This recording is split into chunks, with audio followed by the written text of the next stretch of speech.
Chapter 1153. This was something that had never happened before, or at least Feng Bujue had not experienced it before. He had not heard anything like this from any of the players that he knew. However, at this very moment, it had indeed happened. Perhaps this is an illusion created by the Foundation, or some kind of SCP project housed by the Foundation. After Brother Ju calmed down, he came up with a possible hypothesis. Now is not the time and place for you to question. The system could read Feng Bujue's inner thoughts, and it immediately said, "The containment room that Cox is bringing you to is made from the modified SCP-148. Once you enter it, the connection between you and your projected character will be cut off. Then, you'll be disconnected from a game, and Feng Bujue, this character, will be trapped in this dimension like a vegetable. The next time you log into the game, you will not be able to find the character's data, and you'll be prompted to create a new character." When that was said, Feng Bujue thought, the Foundation could do something like this? Many years ago, they were able to trap Billy in this dimension. Technically speaking, it is not that hard to trap you. Then why haven't any of the previous players been captured? Feng Bujue asked the system directly through his inner monologue. Other than you, no other player has successfully broken through the sandbox. That was a convincing reason. We're here. Just as Brother Ju was communicating with the system, Professor Cox had brought him to the door of a containment room. By then, there were 4 fully armed assault soldiers waiting at the door. The outer wall of this room was indeed different from the surrounding corridors. Project Code SCP-148 Project Grade Euclid Special Containment Measure SCP-148 needs to be stored in the form of 120 10 kilograms ingots. Due to the potential for unpredictable reactions, the ingots of SCP-148 are not to be stored at the same site as other SCP projects. In addition, the ingots mentioned above are to be evenly distributed among Foundation facilities that meet the requirements and require them. Under no circumstances, the SCP with the power of conscious interference should not come into contact with SCP-148. When such contact occurs, the nearby area should be cleared, and the affected SCP-148 samples should be detonated from afar. The quality of each ingot should be measured every month, and the data should be reported. The relevant personnel must not be in contact with SCP-148 for more than 3 weeks.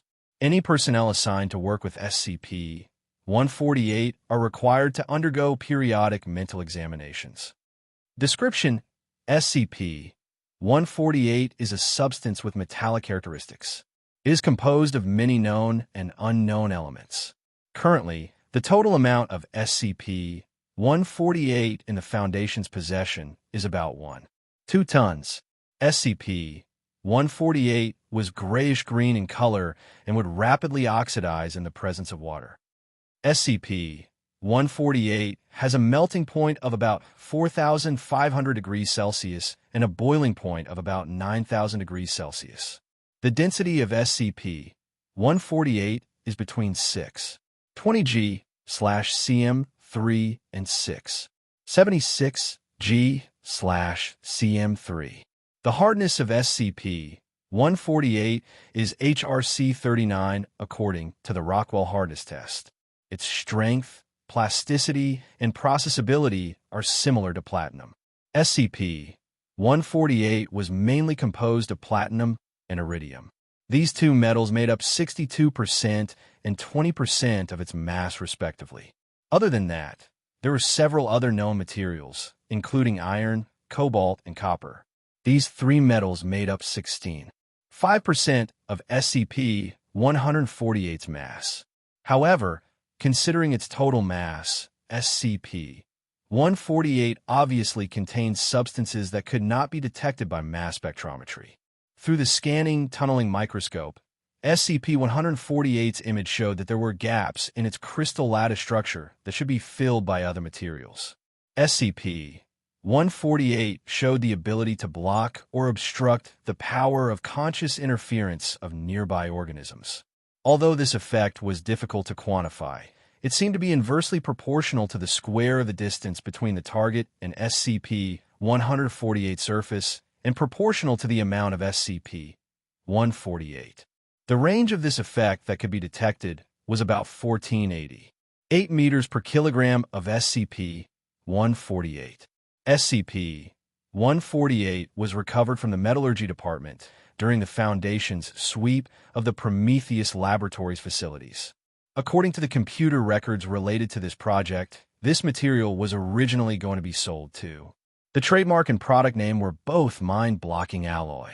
However, due to the political fallout from removed and the destruction of the Prometheus Laboratories facilities, Blocked had already sold the entire batch of SCP-148, estimated to be 3 tons, to an unknown buyer. The Foundation's agents and legal personnel are currently investigating the source of the remaining SCP-148. That was all Fong Bujua knew about SCP-148.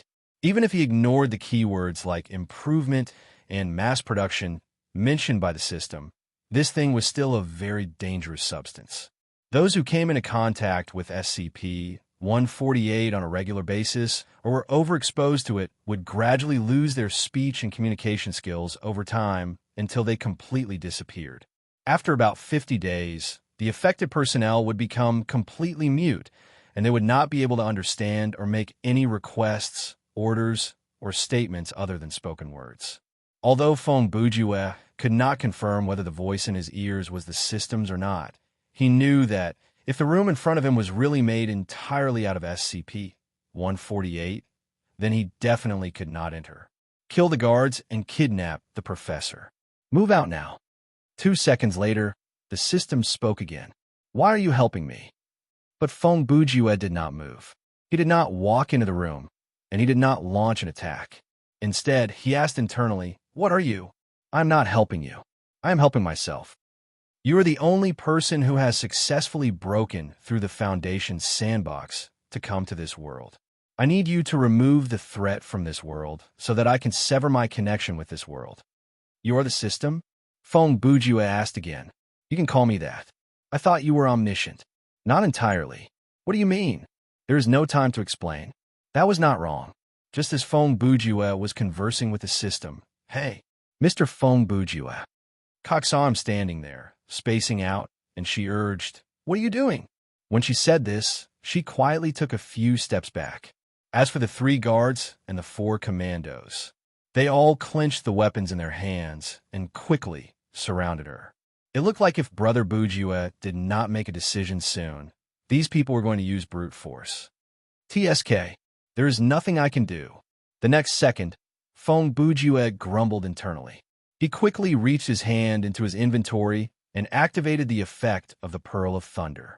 With the effect of thunder, his speed was so fast that he could disappear from everyone's sight. In just 5 seconds, the 4 assault team members and 3 guards were all lying flat on the ground. From Dr. Cox's point of view, these 7 people looked as if they had fainted on their own. However, there was a bloody hole at the back of each of their necks caused by a sharp finger. "You?" When Cox saw Fong Bujua's figure again, she seemed to have something else to say. But Brother Ju's hand instantly clamped around the doctor's neck and lifted her off the ground. "From now on, I ask, and you answer." He paused for half a second and continued with a cold expression. "Don't talk nonsense, don't lie, don't play tricks. I won't give you a second chance. If you don't do as I say, I won't hesitate to kill you." At this point, Brother Ju paused for 2 seconds before he released his grip. He knew that even if he released his grip, the doctor would not run, because the doctor knew that escape and resistance were futile. Cough, cough. After Cox's feet touched the ground again, she coughed violently. Then, she took a few deep breaths before she managed to catch her breath. At that moment, Fong Bujua's question arrived. How do I neutralize the effect of that cup of coffee? The way he asked this question was also well thought out. He did not mention the actual effect of the coffee, and he did not mention the term nanomachines. He used a very general way to get the doctor to voluntarily reveal some information so that he could confirm whether this system was telling the truth or not. Cox's first reaction was to ask, "How did you know there was something wrong with that cup of coffee?" But just as the word "you" left her lips, she quickly stopped herself. "Stop wasting time. stop lying, and stop playing tricks. Those were the clear instructions that she had just received. If she came up with a question now, it would be a violation of those instructions. By then, Cox had already confirmed that this Mr. Phone Bourgeois before her was a Keter-level project that would kill without blinking. And the doctor obviously did not want to die. With the medical technology of their world, she was still very young. Therefore, she swallowed the words that she wanted to say. After taking several deep breaths, she reorganized her words before she replied. You need special equipment to remove the nanomachines. Her answer seemed to verify the system's words. Where is the equipment? Phone Bourgeois asked immediately. There is one on the 3rd floor of this half of the building, Cox answered. I can lead the way. Then, what are you waiting for? Phone Bourgeois asked. Cox heard that, swallowed a mouthful of saliva, and turned to leave. Where's my partner? Brother Jew followed behind the doctor and asked as they walked. I don't know who your partner is, the doctor replied. When she answered the question, she was shaking. She did not look like she was lying.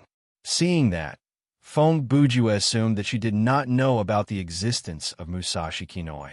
Therefore, he asked, You don't have any communication device on you? No, Cox answered. Definitely not.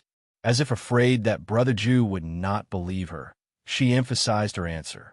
So, when you came back to the office to lead me, you had already given the command to someone else? Brother Jew came to this conclusion almost without thinking. Yes, Cox gave an affirmative answer. Who? Where? Phone Bourgeois asked again. Dr. Stewart, Cox replied. He is also one of the people in charge of the observation project. He is now in charge of the monitoring room in the right half of the building. Your visual and auditory signals are also sent there.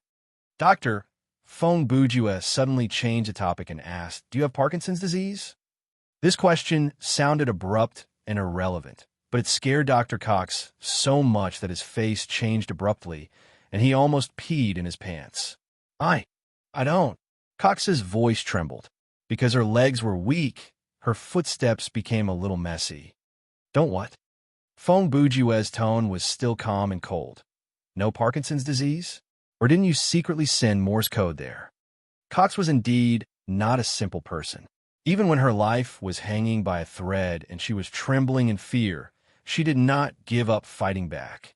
As it turned out, while answering Brother Jew's questions, the doctor was also secretly moving her right index finger, trying to send a signal to her colleagues in the monitoring room. Her movement was very subtle, because while walking, her hands were constantly moving, and her body was trembling from fear.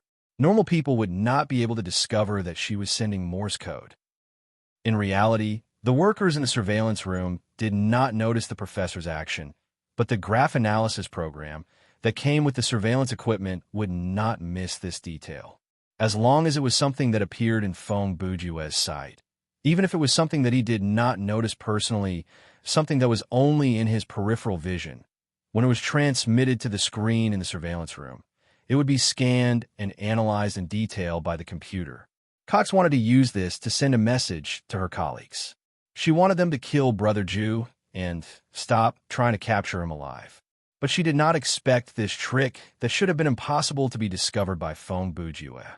Let me tell you, Phone Bourgeois continued after 2 seconds, I was already in a bad mood today. 2 minutes ago, I was in a very bad mood. But now, he suddenly stopped and let out a long sigh. Phew, forget it.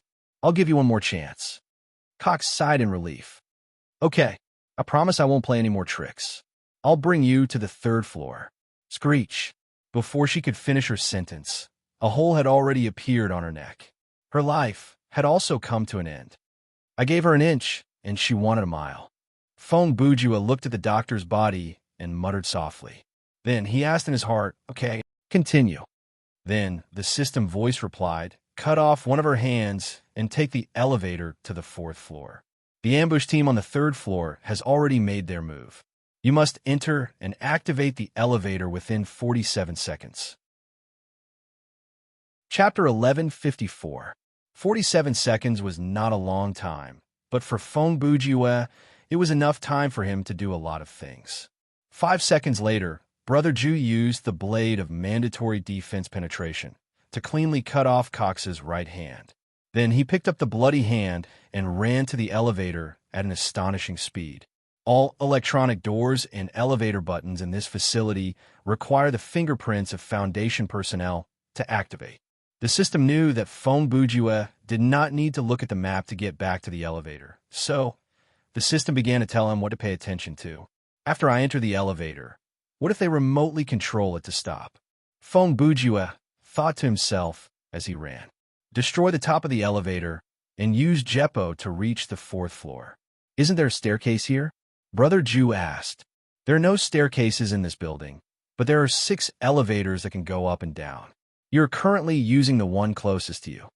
Why don't I just destroy the ceiling or the floor to go through the floors? When Fong Bujue asked this question, he was already at the elevator door. He used the professor's finger to press the button next to the door. Ding! A second later, the elevator door opened. It seemed that, after Brother Ju and the others left, the elevator had been parked on this floor. Before the door fully opened, Fong Bujue stepped in and raised the professor's hand to press the 4F and the close door button. There is a thick wall between the floors. This wall is made of a special alloy that is unique to this world. It is very difficult to break through. The system's response was not as fast as Brother Ju's. So, if I want to move between the floors, I have to use the elevator or go through the vertical passage where the elevator is. Fong Bujue said, Yes. Clang. Just as the system finished its sentence, the elevator stopped. Without a doubt, this elevator was stopped by someone who was remotely controlling it. Even though Fong Bujue did arrive there in 47 seconds, he was still under the surveillance of others, so this was not surprising. There is no safety window at the top of the elevator. Thus, the system gave him a new notification. Understood. Fong Bujue knew what this meant. He immediately performed a beautiful backflip and performed a Renkyaka kick. The Azure Combat energy cut through the metal plate above Brother Ju's head easily. However, the opening was long and irregular. It was not large enough for a person to pass through. It's sturdier than I thought. Brother Ju looked at the opening and muttered. Obviously, according to his imagination, he should be able to kick out a gap big enough for a person to pass through, but the actual situation was a little different from his prediction. But it's still acceptable. In the next second, Brother Ju twisted his body and performed another kick. The shockwave from the second kick was about 30% stronger than the previous one. It successfully widened the gap by a few centimeters. Jeppo, rise 7 meters. The height of a 5-story building is more than 30 meters. Fong Bujue said, but he did not stop moving. Before he finished his sentence, he had already leaped up and flew out of the opening at the top of the elevator. He shot up like a cannonball. The height of every floor of this building is different. Among them, there are large storage rooms on the 1st basement floor and the 3rd basement floor. Therefore, they are taller than the other floors. The areas of these 2 floors that are of normal height are filled with hidden spaces or thickened defensive walls. When the system was replying, Fong Bujue had already reached the height of the 4th floor and used the special effect of Void Walk to float in midair. What should I do with the door in front? Brother Ju's next question actually had another way of asking it, and that was, should I tear this open as well? Use no less than 80 kilograms of force to break it open. The system's reply indicated that he did not need to do so. Fong Bujue heard this and immediately put Cox's right hand into his shirt pocket. He then went forward to break open the door. A mere 80 kilograms of force was nothing to him. With the physical fitness of a level 50 player, he could lift a 100-kilogram object with one hand. Creak, creak, creak. Soon, the elevator door on this floor was easily pushed open by him with brute force. After Fong Bujue stepped onto the 4th floor, he took out Cox's right hand and searched for the touch screen to search for the map. I can show you the way, the system said. No need. Fong Bujue rejected the system. Even in this situation, he still did not want to blindly follow the system's instructions. Tell me which room I'm going to, and then quickly explain to me how to remove the nanomachines. His suggestion was reasonable. He could look at the map now anyway, but he needed someone to tell him how to remove the nanomachines. Your destination is Operating Room 416. The system did not waste any time and immediately followed Brother Ju's instructions. There are 4 ways to remove the nanomachines. Based on your specific body condition, the fastest way is to use the special magnetic field generator in the operating room to directly suck the nanomachines out of your body. Isn't that the same as? Feng Bujua browsed and memorized a map in front of him while diverting his attention to ask, having metal embedded in the body and still having to do an MRI? Similar, but the size of the nanomachines is at the molecular level. It won't cause too much damage when removed. It won't cause too much damage, which means there will still be damage, Feng Bujua said. Your retina and eardrums will be damaged when the nanomachines are removed, the system said. It is recommended that you prepare the forest of trees in advance so that you can repair the damaged parts and restore your vision and hearing. Understood, Brother Ju replied and turned to leave. During the 10 seconds of communication with the system, he had already memorized the entire map of the 4th floor. Therefore, he started to run. Attention! After 5 seconds, the 2 guard will appear at your 9 o'clock, about 4 meters away. When Feng Bujua heard the words 5 seconds, he had already guessed what the system was going to say. At that moment, his intuition drove him to take out his spiritual weapon. When he heard the words 4 meters away, 2 poker cards that were flashing with black light were already out of his hand and flew to the corner in front of him.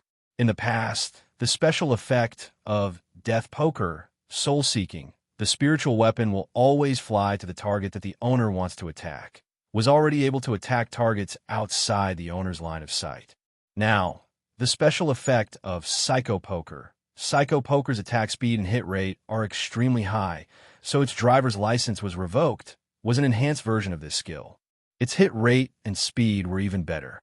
Ugh, when Feng Bujua ran past the fork, he didn't even turn his head. The 2 screams that he heard were enough to tell him that his attack had hit its target. In 4 seconds, 3 people at your 3 o'clock. Then, the system sent another message. This time, the message was more concise and comprehensive. Brother Ju understood what it meant. Swoosh, swoosh, swoosh. Half a second later, 3 streaks of black light and 3 whistling sounds could be heard. Once again, the enemies that had yet to appear in front of him were taken care of. At that moment, the staff in the surveillance room on the right side of the base were in a state of panic. They couldn't hear the system voice, so they couldn't understand how Brother Ju was able to predict the attack. At least, from the visual and auditory signals they received, Feng Bujua launched the attack without seeing or hearing anything. In 15 seconds, at your 12 o'clock, for people are lying in ambush on both sides of the intersection. On the other hand, Feng Bujua was still moving forward in the corridor on the 4th floor of the left side of the base. The system's notification didn't stop. The 2 of them were like experienced drivers and an excellent navigation system. They cooperated seamlessly and were unstoppable. The forces that were lying in ambush on the 3rd floor have arrived on this floor through another elevator.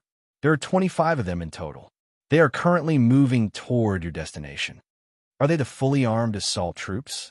Feng Bujua asked, what is the difference in combat ability between them and the security guards? The Foundation in this dimension has a certain difference in personnel structure from the Foundation you know.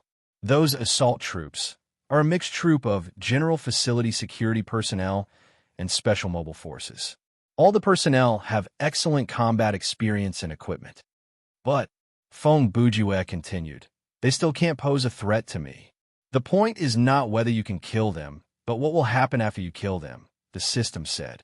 If you kill this group of people or demonstrate an uncontrollable ability that leaves them completely helpless, then the site director of this base will immediately call for backup. Feng Bujua understood immediately. He answered in his heart, if that's the case, the information about SCP-3232's actual threat will be leaked out. Even now, this information can be leaked out at any time, the system said. Therefore, you need to continue to attract their attention.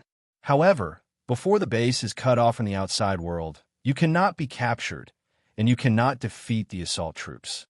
This sure is difficult, Brother Bujua grumbled as he picked up his pace. Turn right up ahead. There are already 10 security guards in the corridor outside the control room. It is recommended that you use Rankyaku. Humph. You don't need to give me such a warning. Phone Bujue said as he darted around the corner and raised his leg to kick. In an instant, a burst of combat energy swept through the corridor. This kick tore open the metal walls on both sides of the corridor. The security guards standing in the corridor were cut in half at the waist without being able to react. In an instant, the corridor was filled with cries of agony and blood splattered everywhere. Phone Bujue did not hesitate or stop. He stepped on the blood and intestines with an expressionless face and used his fastest speed to reach the door of control room 416. Buzz, buzz, buzz. 3 seconds later, he used Professor Cox's fingerprint to pass through the security scanner and stepped into the room without stopping. The device is here. I see it. After entering the room, Phone Bujue immediately knew which device he needed to use. He quickly interrupted the system and walked to the control panel next to the device. Turn the 4 switches on the upper right corner and the 2 switches on the lower left corner up. Leave the rest unchanged. Enter W7831 in the center box, then press the red button. Then, enter the start time on the numeric keypad and lie down on the magnetic field generator before the countdown ends. The system did not waste any time. It immediately gave a new set of instructions based on Brother Ju's actions. Phone Bujue listened while he completed the operation. When the system finished speaking, he was already lying down on the metal terminal of the device with Serene in his hand. Buzz, buzz. Phone Bujue set the startup time to only 3 seconds, so as soon as he lay down, the special magnetic field generator was already running. The principle of this device was not complicated. It could generate a magnetic field that only worked on a certain type of metal according to the user's needs. Brother Ju chose the mode that only worked on the nanomachines in his body. Although he did not know what material the nanomachines were made of, it did not matter. The system already gave him the specific activation method. PSSH. The moment the magnetic field was generated, Phone Bujue's eyes suddenly bled, and 2 wounds appeared on both sides of his temples. The blood that splashed out quickly turned black in the air and condensed into a rust-like substance that was firmly attached to the metal panel at the top of the magnetic field generator. Phone Bujue, under such intense pain, still did not make a sound. His face was expressionless. To be honest, in the face of this degree of pain, it was normal for him to scream at the top of his lungs. But he did not want to scream, because he was in a bad mood. Very bad. You can use the orb now. 2 seconds later, the system prompted again. This was directly transmitted to the brain, so even if Brother Ju's eardrums were damaged, he could still hear it. When Phone Bujue activated the orb, he leaped up from the ground and asked internally, "Is it time to cut off the communication?" After opening the door, immediately attack the wall in front of you. The system did not answer his question. Instead, it gave him the next instruction. At this time, Phone Bujue opened the door and instantly understood why the system did not answer his question. Raise your hands. After the electronic door opened, Brother Ju immediately heard a loud shout. At the same time, the buzzing sound of dozens of laser guns being charged rang out in the corridor on both sides of the door. What's on the other side of the wall? In this dangerous situation, Phone Bujue remained calm. He wanted to ask clearly before making a move. The system's answer was simple and clear. SCP-426. Chapter 1155. Hello, I'm a toaster. I have to introduce myself this way to avoid confusion. Technically, I am an ordinary toaster, and I can also bake bread normally after the electricity is turned on. However, when humans refer to me, they will subconsciously refer to me in the first person. Although the Foundation has exhausted all available means, they have yet to find a way to describe or write my characteristics in the third person. After being exposed to my influence for about 2 months, individuals affected by my influence will begin to think that they are a toaster. Unless they are stopped by an external force, these individuals will eventually harm themselves by trying to imitate my abilities. I was found in the home of a family that had already lost 3 members by that time. Originally, I had been given to the dead couple as a wedding present. There was no card or identification left in my gift box. About 2 months after the family received my letter, the firemen rushed to the scene due to a fire in the electrical circuit and found the mistress had died of electrocution after trying to swallow an entire electrical socket. Her mother-in-law had swallowed nearly 10 kilograms of bread before her stomach burst and died of internal bleeding. Her husband had died of blood loss after trying to beep with me. The only survivor of the family was the severely malnourished old man, Datamast. He claimed that he had stuck some bread in his mouth a week ago and was still waiting for them to pop out when they were done. Later, when the police investigated the scene, they noticed my unusual ability. Thus, I was taken back by the Foundation. All the affected officers were subjected to sea-level brainwashing. Later, I was brought back to the facility by the Foundation, where I was subjected to many experiments and studies. Finally, I was placed in a sealed room without any surveillance equipment or windows. On the door to my room, there must be a label that has nothing to do with my appearance or characteristics. Only personnel of level 3 and above are allowed to know of my existence and some of my characteristics. Personnel who have come into contact with me must be rotated monthly to avoid being affected by me. After confirming that they are not affected, they can be reassigned to take care of me after at least 4 months of rotation. Anyone who has been affected by me must undergo sea-level brainwashing and be transferred to another facility. So, finally, let me emphasize one more time it's a toaster. Today, as usual, I stayed quietly in my room. I've been abandoned here for many years, and my status has been downgraded from Euclid to safe. Although the research on me hasn't made much progress, ever since the Chaos Insurgency was wiped out, the Foundation seems to have lost its vigilance toward projects like mine.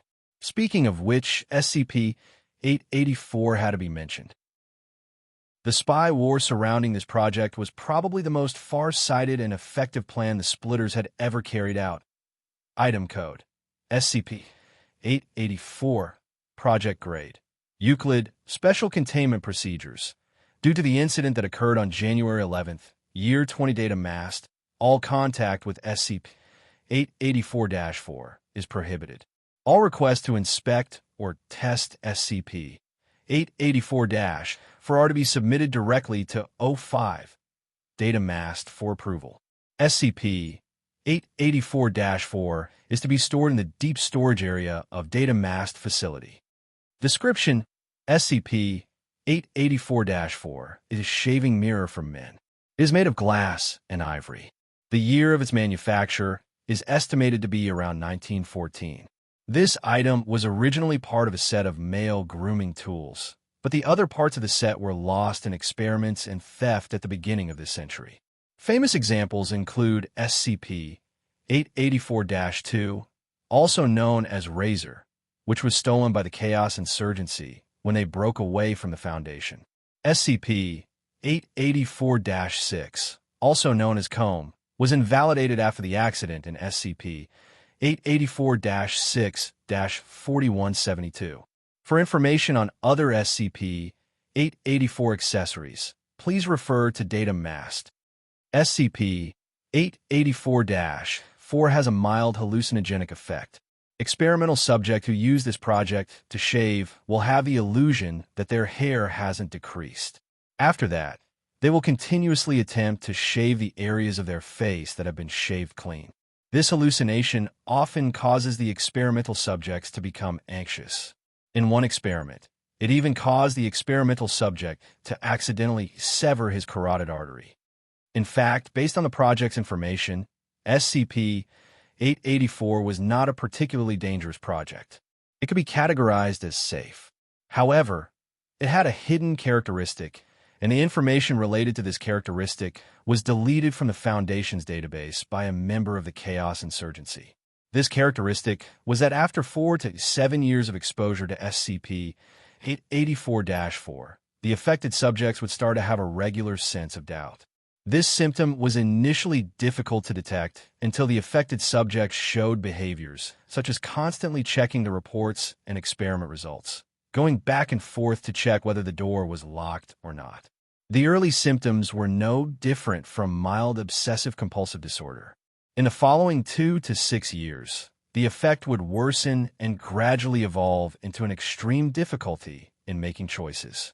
In the end, the affected subjects would not even be able to make the simplest and most insignificant choice until they completely lost the ability to make decisions. Many years ago, the Chaos Splitter had used this characteristic of SCP-884 to launch a very clever psychological warfare. They deliberately took away the information related to the long-term symptoms, then continued to show a strong desire for SCP-884-4. In one operation, they were even willing to sacrifice more than 20 members to snatch it. In this way, the Foundation naturally spared no effort to investigate and contact this project. Because of this, the number of people in the organization who were affected by this project increased. Many of these people eventually completely lost their ability to make decisions, and many of them unfortunately died in the future. The cause of their deaths was related to being unable to make a decision at a critical moment. Of course, this conspiracy was eventually uncovered after a certain undercover agent returned with crucial information. The mastermind of the entire project was undoubtedly Dr. Sorts, who defected with the information. After all, it was a meme scientist who came up with a plan. It was indeed a good plan. Well, after saying so much, I just want to tell everyone, in this era, there are no longer any external enemies that can confront or threaten the Foundation. After some major events controlled by the Foundation behind the scenes, the world has changed according to their will. This has allowed them to obtain an inexhaustible supply of D-class personnel. Moreover, the organization has also found a way to duplicate loyal agents, and there are countless agents like D-19. Therefore, projects like mine, which had the ability to influence people's minds, could cause an irreversible cognitive crisis and could be used to deal with the Foundation. In this era, it was regarded as a low-level threat. Almost without exception, it was classified as safe. Chua, chua, chua, accompanied by the strange sound of combat energy tearing through metal. The wall of the containment room was sliced open by someone's bare hands. Since I don't have the ability to move on my own, and I'm not an active project that requires special materials to suppress, my containment room is very ordinary. There are no specially made or reinforced external walls, and there are no automatic defense or self-detonation devices. When Feng Bujua used Flying Dragon Fist of the Southern Dipper to break open the wall and rushed into the room, the sound of laser guns firing could be heard from the corridor behind him. The assault troops were using pulse weapons, and they were the kind that could accurately track the heat source. They didn't need to be good at marksmanship. They just needed to aim, and they would be able to hit the target. Plus, they didn't have to worry about accidentally injuring their own people. So, in the 3 seconds before Brother Jew broke through the wall, almost all of the assault troops opened fire without hesitation. The laser guns in their hands were like electric sparks in an electrostatic ball, and they hit Feng Bujue's back. Fortunately, Feng Bujue was in a state where all his equipment and skills were activated. His defense was very high. Just the harsh armor of 1720, he had found a few more fragments during this period of time, increasing it from 1320, and the I_1_B_ belt. After the battle with Infinite, the upper limit of this thing's defense had been greatly increased. These 2 pieces of equipment were enough to help him absorb most of the damage. Brother Jew wasn't even afraid of touching the high-voltage electrical wires.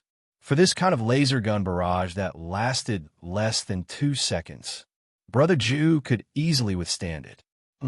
This is the first time I've seen myself. After tearing through the wall, Feng Bujue rolled on the ground and stopped right beside me. He looked at me and said in his heart, "In the future, I won't rust or lose my characteristics at all." "No, but that doesn't matter," the system replied. "I'll let you rush in because the containment room of SCP-426 didn't have reinforced walls, and there were no emergency defensive measures. Now you just need to break through the wall on the other side, then turn left, walk straight for 50 meters, and you'll find an elevator." Speaking of which, Feng Bujue rushed to the other side of the wall and thought to himself, "You can actually describe me in the third person?" I of course can. This sentence from the system was quite convincing. Chirp, chirp, chirp, chirp. Just as Feng Bujua passed over my head, a few of the assault troops had already started their second round of shooting through the gap in the wall. Brother Ju could withstand the combined attacks of dozens of guns, so he could naturally withstand these few guns as well. 2 seconds later, he endured the pressure from the pulse attacks on his back and came to the wall on the other side of the room. He spread out his arms, pressed his palms against the wall, and shouted softly. In an instant, there was a flash of white light, and an entire rectangular area, about 3 meters tall and 2 meters wide, on the wall suddenly disappeared. In the next second, a tall, humanoid mechanical creation appeared in that position. This robot was the legendary Courage Robot Model 3000, one of the 4 creations Feng Bujue could create with Mechatorque's power. This skill was a combination skill of machinery and summoning. It had a cooldown of 1 hour, and it consumed 13 stamina points and a pile of metal objects larger than 1 cubic meter, or at least 1 cubic meter of metal to activate. According to the skill's description, Mechatorque's power should generate random things, such as Repair Robot, Pygmy Poultryizer, a Navigation Chicken, and Courage Robot Model 3000. However, Brother Ju could use zero-time difference calculation to turn random into controllable. At this time, he summoned the Courage Boosting Robot. It could be said that he was killing 2 birds with 1 stone. On one hand, the act of summoning the robot could consume the metal on the wall in front of him and instantly open up a path. On the other hand, the Courage Robot, which was huge, majestic, and had extremely high defense, could help Feng Bujue block all the pursuers in this room. Block the entrance, don't let them come. Just as the commandos were stunned by the appearance of the Courage Robot, Feng Bujue had already dashed out from the gap in the wall and used his mind to give the robot an order. Since the summoned creature's attack power was 0, Feng Bujue only needed to give the command to defend to the death, and he could leave in peace. He did not have to worry about the Courage Robot destroying the commandos and causing them to call for backup. Where? How do I get there? How do I do it? After rushing to the corridor on the other side of the room, Feng Bujue followed the system's instructions and turned left. He then started running and asked in his mind as he ran, "The elevator in front is on this floor. After you enter, directly destroy the bottom of the elevator and descend to the 2nd floor. Go through the connecting corridor and return to the right half of the area." When it said this, Feng Bujue had already arrived at the door of the elevator and used Dr. Cox's right index finger to press the elevator button. However, this time, there was no ding and the door did not open. They have locked the doctor's access, her fingerprints. Before the system could finish its sentence, Brother Ju had already thrown away his bloody right hand and began to use brute force to break open the door. Clang, crack, crack. It was only 80 kilograms of pressure. It was nothing. In the blink of an eye, the elevator door was broken open by Feng Bujue. Then he stepped forward, leaped, rotated, and fell rapidly. At the same time, he channeled the power of Rankyaku to the tip of his foot and released it. His series of movements were as smooth as flowing water, and he released a lightning, venomous dragon drill. It is recommended that you use a life points recovery potion. The system did not waste any time and skipped over the content that was unnecessary and reminded him. The defense system of the connecting corridor has been activated. Chapter 1156. Following the system's instructions, Feng Bujue drank a bottle of life points recovery potion as he ran toward the corridor. This replenished the life points that he had lost earlier. Then, following the system's instructions, he ran all the way back to the entrance of the corridor. Due to Brother Ju's previous actions, the Foundation did not send any guards to stop him. From their perspective, this kind of action was no different from a suicide mission. The door of this corridor is very sturdy. It is recommended that you summon Ma-san to destroy it. Understood.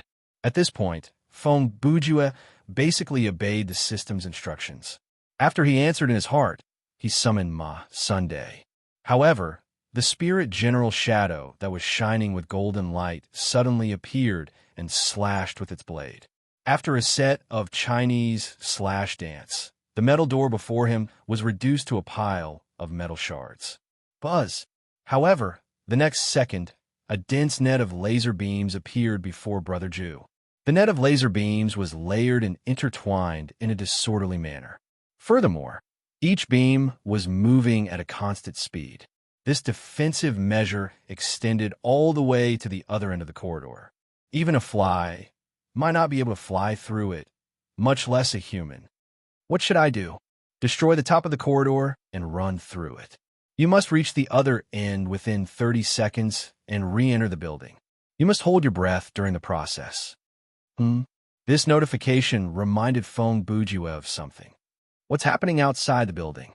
The atmosphere of this earth is no longer suitable for human survival. Breathing the air outside might cause harm to your body.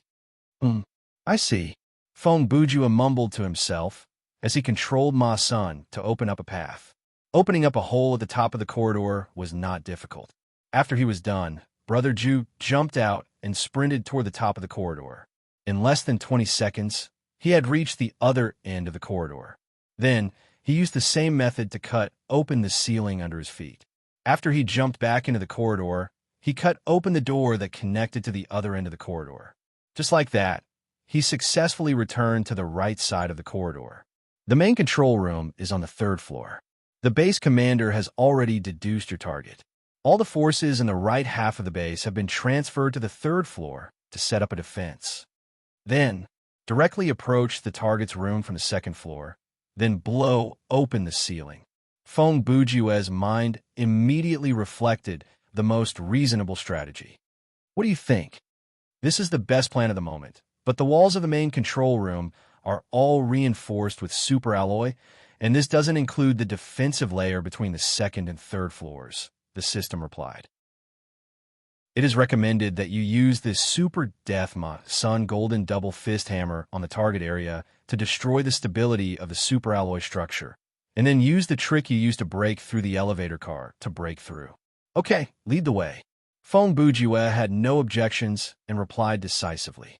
2 minutes later, Brother Jew arrived at the corridor below the main control room. Just as the system said, all the forces in the right half of the base have been transferred to the 3rd floor, so Feng Bujue was not stopped at all. The default duration of Ma Sun's existence was 5 minutes. Brother Jew still had Alchemist King's taunt, which could extend this duration by a few minutes. Therefore, Ma Sun's time limit was still left, and he could continue to fight. After you go up, do your best to destroy the equipment in the control room. As long as the control room is destroyed, the means of communication between the base and the outside world will be cut off. In other words, other means of communication other than means of communication still exist? When Feng Bujue asked this question, he had already controlled Ma Sun to start punching the ceiling. Existence, the system replied. Those projects that if the containment fails, it will trigger a nuclear attack program, all have an independent communication mechanism. I understand. Feng Bujue sneered. He understood the system's plan as soon as he heard it. As long as he went up there to cause a ruckus and cut off the Foundation's communication channel regarding SCP-3232, then the mission would basically be completed. What he needed to do next was simple. He just needed to find an extremely dangerous project that would trigger a nuclear attack the moment it was released and destroy its containment mechanism. Bang, bang, bang, bang. Just as Brother Jew was communicating with the system, Ma Sun's attacks had already deformed the ceiling above his head and made it rumble. It's done. Following the confirmation from the system, Feng Bujue stepped on the ground and twisted his body. With a spin, he launched an upward electric venomous dragon drill. A few seconds later, like a human drill, he drilled into the control room on the 3rd floor. After that, the system urged him again. They're preparing to send information to the outside world. Please destroy it as soon as possible. Feng Bujue didn't need to be urged. As soon as he reached the 3rd floor, he used both hands to support himself on the ground, did a split, and used all his strength to execute a Renkyaku, Joduan.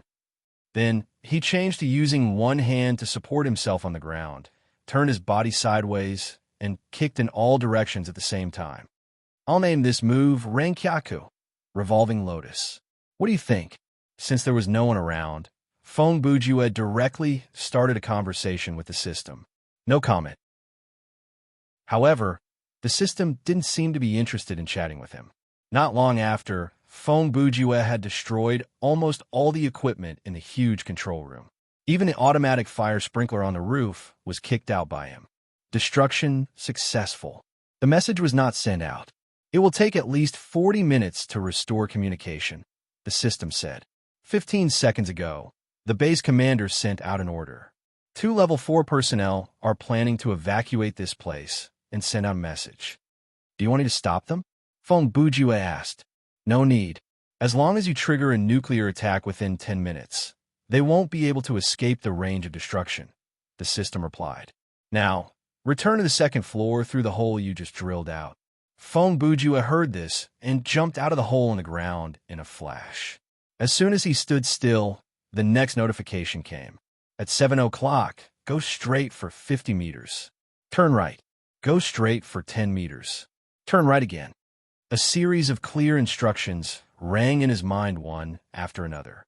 Brother Ju received and executed them with great efficiency. Long story short, after only 3 minutes, Brother Ju arrived at the door of a containment room on the first basement floor. Is this the place? He stood at the door and asked, what's inside? SCP-1440, the Old Man of Unknown Origin. This project originated from the legend of the Old Man gambling with the 3 death gods. Its characteristic is that it will not age or die, but it will constantly bring death and destruction to everything that comes into contact with it and is related to humans. He has been successfully taken in. Feng Bujue was instantly reminded of the information on that project, and he wondered aloud. Yes, because the Foundation of this era has analyzed the composition of SCP-409. They have applied this technology to the containment facilities of some special projects. The inner wall of the room 1440 is made of a modified version of SCP-409's material.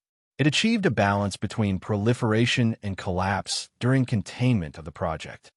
Then this room, Feng Bujue immediately thought, only Level 4 personnel have the authority to open it, right? The other meaning of his question was, should I go find another high-level personnel and chop off another hand? No, the door of this room is sealed. After the Foundation completed the containment, they did not plan to open it again. However, the room is equipped with sensors. When a room is damaged to a certain extent, boom! Before the system finished, Feng Bujue kicked out with Rankyaku kick. His kick was not that powerful, but it did not matter. As long as a visible crack appeared on the wall of the room, the result would be, well done, Feng Bujue. The nuclear bomb has been fired. After the nuclear attack, all observation records will be erased, and I can cut off my connection with this world. Just as this system said that current quest completed, all main quests have been completed. You have completed the scenario. You will be automatically teleported out after 180 seconds. After this update, the time spent in a solo scenario has been changed to 180 seconds. Finally, 2 familiar system announcements appear to tell Feng Bujue that his quest in this scenario had been completed. Phew! In a way, this scenario was quite easy. Feng Bujue sighed in relief. At the same time, inside the real Foundation's facility, Dr. Cox, who sat behind her desk, also sighed in relief. She looked at Feng Bujue on the big screen before her and revealed a smug smile. 2 seconds later, a colleague from the observation team praised the doctor in the communication channel. Doctor, the well-done evaluation should have been given to you. When he said that, there was an obvious burst of laughter coming from the side. It looked like the workers in the observation room were quite satisfied with the result of this experiment. It's okay. This is not the first time I've pretended to be a system. Cox pressed the button on the communicator and replied, but this is the first time I've communicated directly with an object and said so many words. At this point, her eyes could not help but turn to Brother Ju on the screen. But this player called Feng Bujue is indeed very good. Even if we ignore the data and focus on the brain, he is the best player I've seen so far. That's not wrong, the voice in the communication channel said. After all, He is the first player to successfully break through the second floor of the mirror world. I wonder if there will be other players who can do it in the future. I don't think that's possible, Cox replied. At the end of the day, the universe they are in, or rather the era, is far less advanced than ours. In their world, even in East Asia and Europe, where the average IQ is the highest, the average IQ of an adult is no more than 110. But here, since the introduction of genetic modification technology, 95% of the people have an IQ above 130 in the preschool test. Combined with the difference in technology and education, we will be much more ahead of them when we reach adulthood. At this point, she paused for 2 seconds before continuing. And this Feng Bujue before us is without a doubt an extreme example. Apart from himself, the others could not even sense the existence of the hint, but not only did he successfully decipher the hint given by the real system of the first layer, he had also swiftly grasped the hint given by the system of the second layer which he had impersonated. Unfortunately, that's all there is to it. The professor's tone changed slightly, and he continued with melancholy. At the end of the day, it is still the difference in dimensions. When he reached the second floor of the mirror world, an environment where all the details are under our control, he will not be able to escape the fate of being a marionette. Obviously, at that moment, Professor Cox thought that everything was over. But just as she started to chat with her colleagues, Feng Bujue, who was on the screen, started to laugh for no reason. When he started to laugh, the laughter on the faces of Professor Cox and the observers disappeared instantly. 2 seconds later, the professor quickly leaned back to the screen. Her eyes were glued to the various readings on the screen. Her hand were placed back on the keyboard, ready to press the button to speak. All right, that's enough acting. After a few seconds of laughter, Feng Bujue continued. Since we've cleared the scenario, I'll chat with you for a while longer. He raised his head and said weakly, I don't know who you are, but I know you're not the system. He paused for half a second, then said the real system. After I entered the second floor of the sandbox, it only gave me 2 prompts, which were the 2 prompts half a minute ago. Hearing his words, the observation room, which had been full of excitement just now, suddenly fell silent. Professor Cox, who was sitting at the desk and responsible for pretending to be the system, also widened her eyes. She did not know how to respond. You're the one who lifted the restriction on me, and you're the one who changed the mission. Feng Bujue continued. I think I did a good job. After reading the information on SCP-3232, I immediately understood your intention of changing the mission, and this became the basis for you to pretend to be the system. He smiled again. Oh, speaking of which, if I couldn't see through the hidden message of the mission, destroy all observation records of SCP-3232 in the Foundation, wouldn't it be difficult for you? In that case, you would have to give an additional explanation for the system directly giving orders to the player. Since Liu Zhou said this, Professor Cox knew that there was no need to hide anything anymore. She immediately pressed the speak button on the keyboard and said, How did you find out? When her words reached Brother Ju's ears, it was converted into the same voice as the system voice, but at this time, the professor did not deliberately imitate the robotic tone. Instead, she spoke in her own voice. Oh, are you Professor Cox? Feng Bujue knew who she was just by the tone of her voice. Or, in a higher level of world, you have another name? He did not give the other party time to respond and immediately said, Oh, forget it, you don't have to tell me.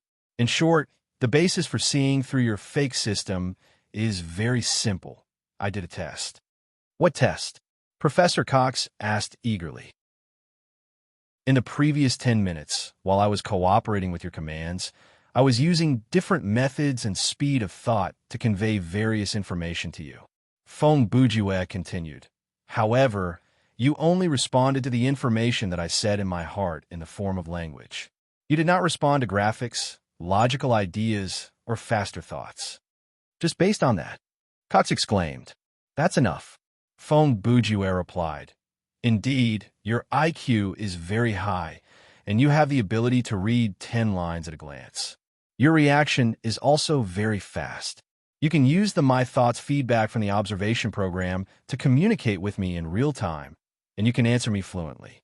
But in the end, you did not establish a real consciousness connection with me. The photon processor processes all of my neural signals, but you only process speech signals and speech signals that exist in my mind. Based on this, I can be sure that you are not the system. At this point, Brother Ju tapped his temple with his index finger. If the real system is giving me instructions, then it doesn't even need to communicate with me through voice, because that's too slow. Too slow. Hearing this, the professor chuckled. Fine. Phone Bujue. Looks like you were smarter than I thought. I have underestimated you. It's fine to underestimate me, but Phone Bujue replied, you and your colleagues have underestimated the system, or rather, underestimated SCP-3232. That is a fatal mistake. Oh, Cox's attitude was still relaxed. She asked with interest, how did you come to the conclusion that we have underestimated the system? Ha ha. At that moment, Phone Bujua laughed madly. After a while, he suddenly revealed a wicked expression. Professor, to be honest, the question that you asked and the tone that you used when you asked it, from my perspective, can only be described as reckless. Hearing that, Cox's expression shifted. What do you mean? She immediately asked. However, just as the question reached her lips, Phone Bujue in the image morphed into white light and was transported away. 1 second later, the base's alarm rang, and it caused the professor to shiver. What's wrong? She immediately pressed the communication button on the table and yelled, Quick, report the situation. 10 seconds passed, and no one responded to her. The only sound that echoed in her ears was the endless sound of the alarm. Is anyone there? The professor switched to the public frequency and leaned close to the communicator to ask, What's going on? Another 10 seconds passed, and there was still no response. You gotta be kidding me. Cox stood up. Could it be that everyone in the base has lost their ability to communicate? She shook her head. No, that's impossible. Perhaps there is something wrong with the communication system. With that thought in mind, she walked out of the room. No matter what, since the alarm had rung, even if she could not contact anyone, she had to go through the evacuation process. Buzz, buzz. Soon, the professor used her fingerprint to open the electronic door of the office. However, after the door opened, she did not take the first step out, because there was someone standing outside the door. It was a man in a black suit. He was thin, had a fair complexion, and could be said to be handsome. But for some reason, this handsome man exuded a perverted aura. Even though the lens of the glasses on the bridge of his nose glowed with white light, it could not hide his extremely unfriendly gaze. Hee. Hello, Professor. Allow me to introduce myself. My name is... Chapter 1157. The scenario has been completed. Calculating reward. Obtained EXP 560000. Game coins 100000. Obtained equipment none. Missions completed January 1st. Completed special and hidden missions 1. Solved world building. SCP observation plan. Time of terror points increase 0. Highest terror points 0%. Average terror points 0%. Your terror rating is Embodiment of Valor. Extra reward obtained. Please choose later. Obtain skill points 10,000. Additional bonus from skill points EXP 10,000. Game coins 10,000. Scenario cleared reward. Randomly draw 4 puzzle cards. Hidden quest reward. Randomly draw a perfect equipment. Calculation complete. Please continue. After Phone Bujue returned to the login lobby, the screen before him refreshed with this information. Humph. The 180-second time limit is not even up, and they already chased me out? Brother Ju grumbled under his breath. He did not dwell on what had happened in the previous world because he understood at that moment that world had probably been purged by the system or something else. If I'm not mistaken, this so-called 48-hour limited experience is part of Woody's plan as well. Fong Bujue was already thinking about something much further. Since the opening of Thriller Paradise, it has already invaded too many universes, and among them, there have to be some universes that have a strong desire to explore or resist the exploration of the multidimensional space. Even though this system is theoretically a reliable time and space hub, with Woody's personality, he would have to conduct a test before he could relax.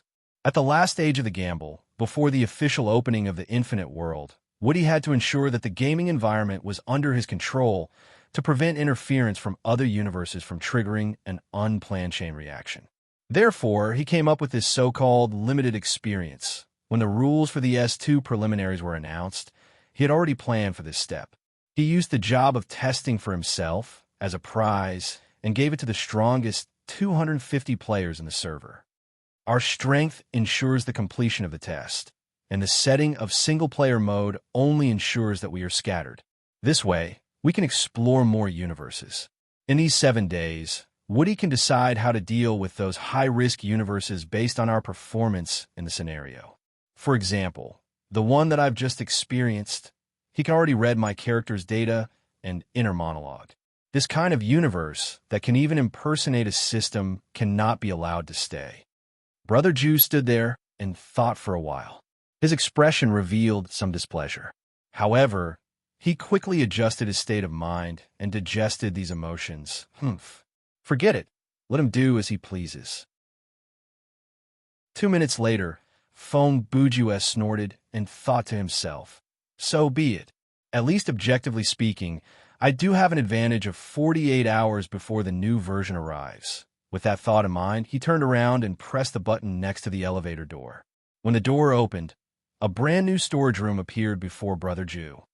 Oh, does this count as the government helping to renovate this place?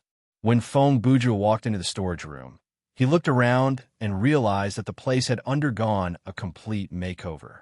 The originally pale and monotonous space now had a texture to it. The color of the walls and the light that seeped through the walls had become softer. The storage box had been moved from the corner of the room to the middle of the wall, and it had been transformed into a vertical metal cabinet. There was also a metal platform that was 5 square meters in size in the middle of the room. This way, the players would no longer have to tidy up their equipment on the ground. The customer service had received such complaints before, but the complaints were mainly from the rich players who had a lot of equipment and items. Normal players did not have that many things to tidy up. The disintegrator hasn't changed. Fong Bujue whispered when he walked past the magical disintegrator 0. Then he walked to the wall opposite the elevator door and looked at the drawer-like iron gate in front of him. This should be the new reward channel. His speculation was correct, because when he entered the storage room, he realized that the glass columns that were used to carry the scenario rewards had not appeared. Looking at this room that had been renovated, this drawer was the most likely replacement. This reminds me of the boxes of clothes donated in the residential area. When Fong Bujue pulled the drawer open, he subconsciously mumbled to himself. Then he grabbed the handle of the iron gate and pulled clang. The drawer was pulled open, and there was a piece of equipment and 4 puzzle cards lying inside. Let me take a look. Fong Bujue did not rush to look at the equipment's attributes. Instead, he picked out the 4 puzzle cards and held them before his eyes. The 4 cards were puzzle card, pipe, puzzle card, wig, puzzle card, giggle, and puzzle card, sugar. Hey, what's with these 4 cards? Once Brother Jew saw the 4 cards, he did not even need the system to search for them. A possible combination had already appeared in his mind. Is this JOY4? It has to be JOY4. The next second, Fong Bujue could not help but grumble. As he roared, he called out the game menu and activated the puzzle card combination system. Found a possible combination sequence. As expected, the system gave him this notification. Card set name, JOY4, puzzle card, pipe, puzzle card, wig, puzzle card, giggle, and puzzle card, sugar, can be used to form a combination. It really is JOY4. Fong Bujue yelled, but he did not seem to have any intention of stopping. You have chosen to create a card set. JOY4, please confirm. After Brother Jew confirmed without hesitation, the 4 cards in his hand turned into white light and reassembled. 2 seconds later, a new card appeared in his hand. The card set has been created.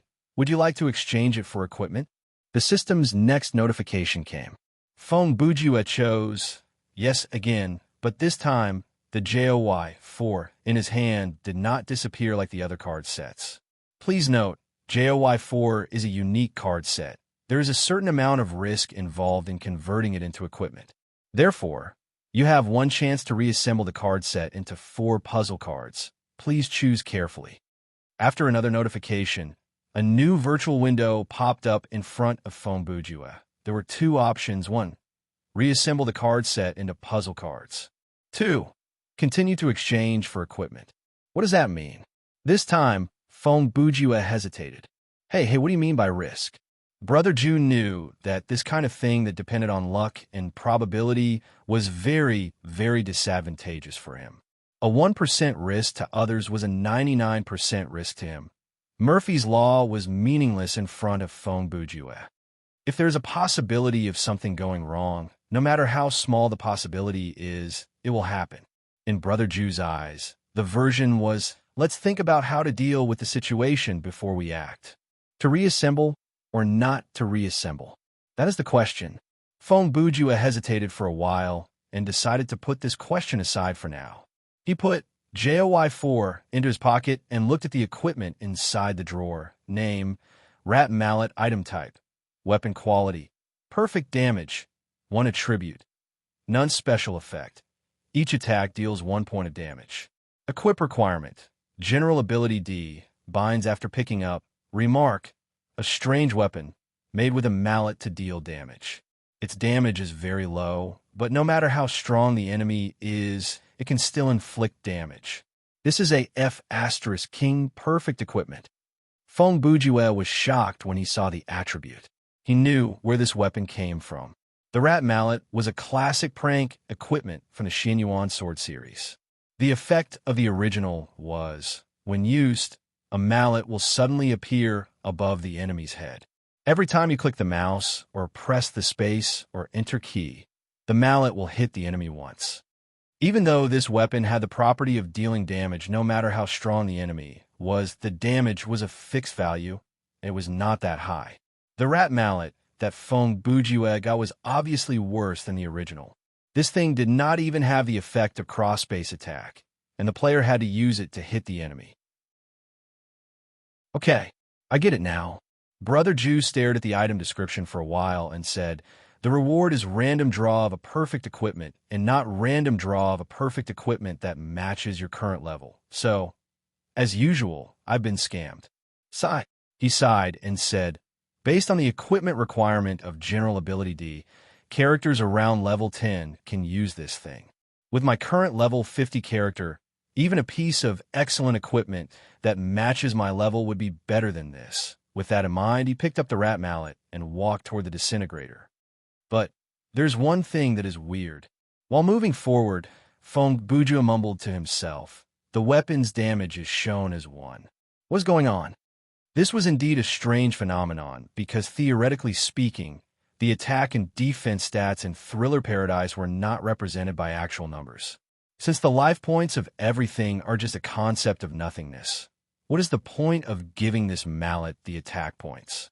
Phone Bujua said as he placed the rat mallet on the conveyor belt of the disintegrator and turned to pull on the lever. But at that moment, wait a minute. Phone Bujua's hand stopped out of instinct. What the F***CK? 1 second later, he quickly let go of the lever and rushed forward to grab the rat mallet back into his hands. So that's how it works. It was only then that Brother Jew realized that he had actually deciphered the hidden effect of the equipment. The real use of the rat mallet was to test the life points of any unit in Thriller Paradise. Phew, that was close. Phone Bujua gave a long sigh. I almost turned such a sharp item into a pile of molted residue. He picked up the rat mallet again and thought, when I have time, I should find Xiao Tan to test it out. Then, I should be able to tell the life points of a level 50 player based on the percentage of his life points that he has lost. At this point, someone would ask, Isn't Feng Bujue able to see through data? Can't he tell the life points of a certain individual? Yes, he could not tell. To put it simply, when he looked at the life points of other players or NPCs, they were all shown in percentages. There was no actual number. But now that he had the rat mallet, that could be changed. After Feng Bujue tested the life points, he could use it as a reference to test the damage of his skills. Then, he could use the damage of his skills to calculate the damage of his weapons and armor. Combined with the application of his zero-time difference calculation, the advantage of information he could obtain in battle in the future would become more concrete. In other words, in Brother Jew's hands, the rat mallet could be used to its fullest potential. After placing this perfect treasure into his inventory with satisfaction, Feng Bujue chuckled coldly and mumbled to himself, "This must be the legendary effect of losing in love, winning in gambling, right?" For some reason, he used a tone that sounded like he was describing a physical phenomenon to describe the twisted logic of the phrase. Good. Brother Jew roared and announced that he had successfully built a psychological defense called self-deception. He then took out the card deck from his pocket. "Since I'm lucky, I should open this as well," Feng Bujue said as he raised the Joy 4 card. He summoned the previous window and chose the option of continue to exchange for equipment. Now, let me use God's perspective to explain the risks of this card deck. The equipment that could be exchanged with the Joy 4 card could only be one of the following 5 items. 1. Red Combat Umbrella, a legendary composite weapon with high attack and defense. It can summon an extremely powerful Night Rabbit Tribe youth to fight for the player for 3 minutes. 2. Purple Combat Umbrella, a legendary composite weapon with high attack and defense. It can be used as a machine gun. It can summon an extremely powerful Night Rabbit Tribe youth to fight for the player for 3 minutes. 3. Brown Bamboo Hat, legendary grade defensive equipment. Defense is low, but it is almost immune to light and spirit damage. It can also summon a powerful Night Rabbit Girl to fight for the player. Lasts for 3 minutes. 4. Blank Writing Board, a legendary weapon. It has low attack and is almost useless. However, it can summon a mysterious creature to fight for the player for 5 minutes. Finally, the 5th item was Chapter 1158. After Feng Bujue made his choice, the JOY 4 card deck in his hand immediately turned into white light and disappeared. Since the equipment generation method in the storage room had changed, the white beam of light would not suddenly appear in the room. Brother Jew waited for a few seconds. Seeing that there was no change in his surroundings, he walked back to the drawer by the wall. "It should be in here," he muttered as he pulled the iron lock. Indeed, the equipment exchange from the card deck was also refreshed in here. Clank, when the drawer was opened, the item appeared in front of Brother Jew. When Feng Bujue saw the item, he did not even need to call out the description menu to know the name of the item. Overall, it was a cylindrical object that looked like a doll. Its main body was an orange-red cylinder with a semicircular flesh-colored cap at the top. There were 2 eyes and a mouth painted on the cap. The 2 eyes were standard dead fish eyes. The mouth was a simple horizontal line. On this semicircular head, there were only 2 eyes and a mouth. There was no nose, ears, eyebrows, or any other details. On both sides of this cylindrical object, there were 2 flesh-colored sticks that were about the same thickness as chopsticks. These 2 sticks should be the arms of this object. There were also no details. They were just fixed at a 70-degree angle to the body. Name, just_we. Type, compound weapon. Quality, legendary attack. Defense. Attribute, fire. Special effect, its presence is stronger than expected. Its actual use is also greater than it looks. Equip requirement, since it is bound, you can use it, bound after picking it up. Remark, just_we is just_we. It is neither great nor humble. Oh, it really is just_we. Feng Bujue picked up the item and said with a smile. The next second, "This is a scam," he immediately shouted. "You call this legendary quality? Is this really an equipment? Where am I supposed to equip it? Am I supposed to stick the whole stick into beep and carried away. The description of this special effect was simply baffling. Was the equipment requirements column trying to comfort me? That you've already been fooled. So why don't you let it go? Context wasn't my imagination, right? What's the big deal about the last note? Just underscore we is just underscore we, neither great nor humble. Isn't that nonsense? Huh, huh. Brother Jew finished the entire sentence in one breath and panted for a few seconds. After venting, he calmed down a little. Phew, forget it. This is fate. He sighed and put just underscore we into his inventory. This is a legendary grade equipment. It will definitely be useful. It will definitely be useful. Even though he told himself that, he knew in his heart that he had probably taken the risk of exchanging JOY 4 cards for equipment, and he had drawn a painful reward. At this point, Fong Bujue had collected all the rewards from the scenario. He looked at the time in real life. It had been 3 hours since he logged in. Considering that the 48 hours of this limited time experience were calculated according to the time in real life, Brother Jew decided to go offline first. These 3 hours could be used to familiarize himself with the new environment. Next, he planned to log in sleeping mode. After all, he was going to play the game anyway. It was much more cost-effective to use sleeping mode to waste the experience time. After disconnecting the nerve connection, Fong Bujue opened the gaming hub and sat up. He sat up and shook his head. Here we go again. Brother Jew had noticed a long time ago that every time he used non-sleeping mode to play the game, in the few minutes after the connection was disconnected, there would be a strange feeling. It was not a feeling of dizziness, but a subtle feeling of incongruity. When Fong Bujue was still a normal person, he did not notice this strange feeling. But after experiencing the development of Gu Chun, Chi Ji, Woody, and Simon, Brother Jew was now a man who could even sense the rotation of the earth. Therefore, he could clearly sense this sense of disharmony. Do you feel it? Just as Brother Jew was thinking, a man's voice suddenly entered his ears. What the F***CK? Fong Bujue was shocked.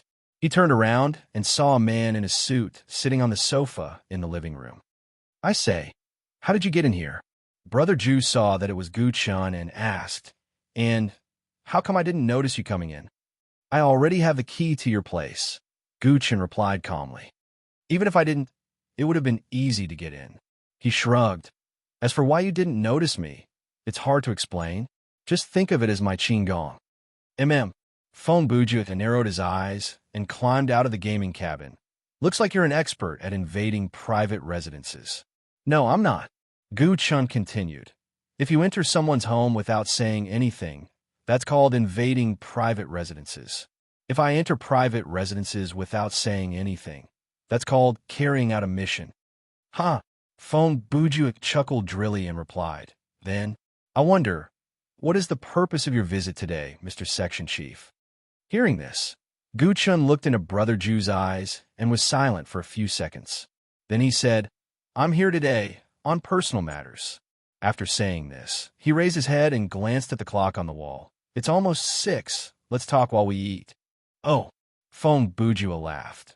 That's great. Although his expression was smiling, there wasn't a hint of true happiness in his eyes. Which luxurious hotel are you bringing me to eat and drink at? At this moment, Gu Chun stood up and walked towards the kitchen. As he walked, he said, I stopped by the market on my way here. Huh? Fong Bujue's gaze followed him and quickly saw the plastic bags on the counter. I told my wife that I won't be going home for dinner tonight. I'll just make do with you.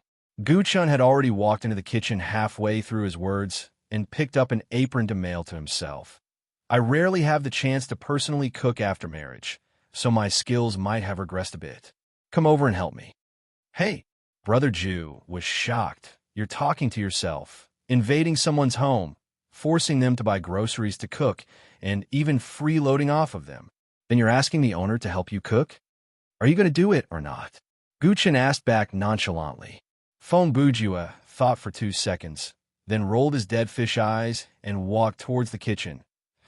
Menu, braised pork ribs with scallions. Gu Chun took the opportunity to reply. Mapo tofu, meat and egg custard, and mushroom soup.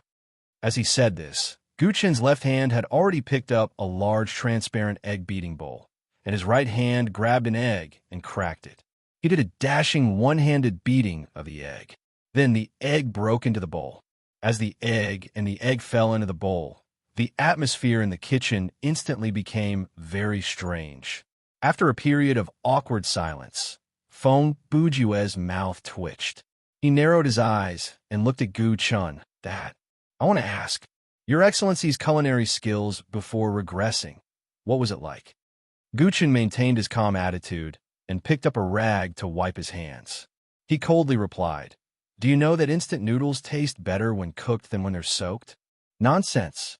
Who doesn't know? Feng Bujue was shocked. So your so-called skill is the skill of cooking instant noodles? You had the audacity to buy ingredients for 4 dishes and bring them to someone else's house. You even put on such an arrogant appearance and asked someone to be your assistant? Oomph. Gu Chun ignored Brother Ju's ridicule and snorted coldly. By the way, when cooking instant noodles, don't put too much water in it. It'll make the texture better. Mention your ass. Aren't we talking about instant noodles? Feng Buju pointed at Gu Chun. I already said that it's not that amazing of a skill. What's with your self-satisfied attitude? Gu Chun shook his head, still unmoved by Brother Ju's ridicule. Young man, you're too naive. Truly profound skills are the realm of returning to one's original state. Skills like making steamed buns laugh or making dumplings move are just claptrap. A man who can't even crack an egg sure dares to say something like that. Feng Bujue's own egg was starting to hurt. Do you think I won't be able to tell that you're bringing up a culinary comic from decades ago to mock me? Don't mind the details, Gu Chun continued. Although my skills are rusty, my awareness won't deteriorate. As he spoke, he picked up another plastic bag. Watch. I'll teach you the method of using soy instead of ground meat to make a special mapo tofu with 6 flavors in one. You just mocked someone else's skill as claptrap, and then you immediately plagiarized another skill. Feng Bujue roared. Do you have to? Oh no. Do you have any shame? 15 minutes later, let me see. Feng Bujue looked at the steamer on the stove. The meat and egg custard is finally steaming. He then looked at the big frying pan with a lid on the side. The ribs need to be soaked in low heat. There's still some time. He lowered his head and looked at the tofu in the bowl. The tofu should be soaked in water first. Wait for the other 2 dishes to be ready, then put into the pot. Thinking up to this point, he turned his head and looked at Gu Chun, who wasn't far away. Chief, is your soy ground meat ready? At this moment, Gu Chun was busy in front of stove on the other side of the kitchen. Hearing this, he turned around and handed Brother Ju a small plate for tasting food. On the plate, there was a small lump of unknown black substance. Try it and see how it tastes, Gu Chun said. Brother Ju immediately took half a step back and asked cautiously, Why don't you try it yourself? Gu Chen's answer was truly shocking. He replied in a very calm tone, It looks disgusting. Feng Bujue widened his eyes and took a deep breath. Then, he maintained the twitching expression on his face and asked in a calm tone, Can you get out of my kitchen?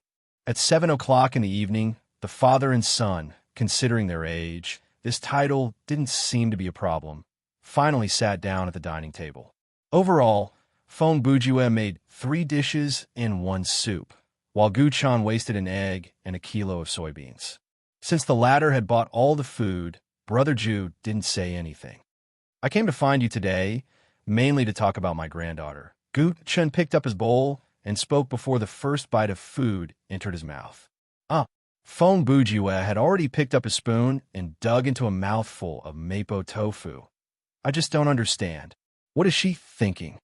What exactly is she thinking? I don't know either, but I know that she must be angry, Gu Chun continued. I just don't understand. Feng Bujue said. What is she angry about? His tone inadvertently rose. Everything I do is for her own good. Even if she finds out that she doesn't have the feeling she thought she had for me after the seal is broken, I will also... Stop. Gu Chun interrupted Brother Ju. That's where the problem lies. Brother Ju didn't understand. Where's the problem? I know you're doing it for her own good. Gu Chun continued. You also know that you're doing it for her own good. He paused. No matter from a subjective or objective point of view, the whole world will think that what you're doing is for her own good. At this point, he changed the topic, but he furrowed his brows and looked at Brother Ju's face. You can't make a unilateral decision on something that is closely related to her and carry it out. Then you can throw the result in the other party's face and say righteously that you're doing it for her own good. Feng Bujue was even more confused after hearing this. Let me give you an example. Gu Chun said, Today, I came to your house and cooked for you. How do you feel? You're doing it for my own good? Feng Bujue gave him a dead fish eye before that. Meow. Who the hell cooked for me? See, Gu Chun said, you're already upset over such a small matter, let alone something more important. Hey, how come I feel like your example is completely different from the situation that I have encountered? Feng Bujue replied. I'm also someone who has been through this before. I have made similar mistakes before. Gu Chun had an incomparable experience in ignoring criticism. No matter how hard Brother Ju complained, he continued to say what he wanted to say. So, today, I'm not here to lecture you as an elder, but as someone who has been through this before. I am telling you that you are wrong. I'm wrong? Feng Bujue asked. You're wrong, Gu Chun said. Is it really my fault? Brother Ju asked again. You're so wrong. Gu Chun dragged his voice as he replied. In the next second, Feng Bujue put his elbows on the table and leaned forward. Then you say, I'll go kneel down and apologize. Don't bother with that cheap kneel. Gu Chun interrupted him again. This was beyond Brother Ju's expectations. Then what should I do? Then Gu Chun used a matter-of-fact tone and gave an answer that even Feng Bujue didn't expect. Do you even need to ask? Just do it the hard way.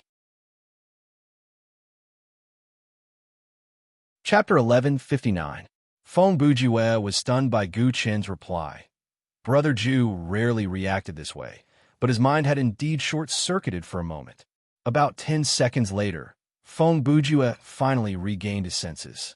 He leaned back in his chair, tilted his head, and looked at Feng Yin from the corner of his eyes. She's not your biological daughter after all. Seeing this, Gu Chun was as calm as ever. Looks like you've misunderstood what I meant. Did I misunderstand? Feng Bujue raised his eyebrows and asked. Of course you misunderstood, Gu Chun replied. So you didn't mean what I thought you meant? Brother Ju's tone was a bit strange. You seem to be looking forward to what I meant. Gu Chun had undoubtedly heard the meaning behind Brother Ju's tone. Of course not. When Feng Bujue answered that, he moved his gaze away guiltily. Then he turned back to Gu Chun and continued. I just want to know, what do you mean by use force? The two of them talked back and forth, using pronouns such as meaning without any specific content, but the two of them communicated with each other without any hindrance. What I meant was, Gu Chun continued, whether you use force or trickery, it doesn't matter if she agrees or not. Just break her seal first. Hey. Feng Bujue kept feeding him. Who said I was wrong just now? He tapped the table with his finger. Aren't you teaching me to keep making mistakes? No. I'm teaching you to make the best of your mistakes and turn the tables around, Gu Chun replied. What do I turn the tables around? Brother Ju asked. It's very simple. Gu Chun continued. Once you break the seal, there will only be two outcomes. He raised his hand and extended a finger. Outcome 1. Little you will realize that she's fallen in love with you. If that's the case, she'll forgive you no matter what. When the time comes, you'll just have to admit your mistake, say a few nice words, kneel down, and everything will be fine. Oh, Feng Bujue nodded. Then what's the second outcome? Gu Chun then extended a second finger. Outcome 2. Little you will realize that she doesn't have any romantic feelings for you. He paused for half a second, then continued. In that case, you could just start all over again and chase her again. What if she ignores me?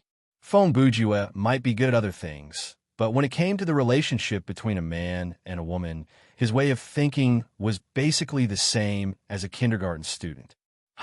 Gu Chun laughed. Aren't you two's eyes off each other right now? This is already the worst possible situation. What reason do you have to stop moving forward? Now that you mention it, Feng Bujue put down his chopsticks and rubbed his chin. My plan to make the best of my mistakes is imperative. There's a saying, you better remember it in your heart. Guchan continued. Love and war are both unscrupulous. When he said this, his expression was solemn and very persuasive. When you're convinced that you've met the one you're destined to meet, you have to raise the priority of this matter to the height of war. Whether you want to end this quickly or fight a protracted war, you can't let go of the string in your brain for even a moment.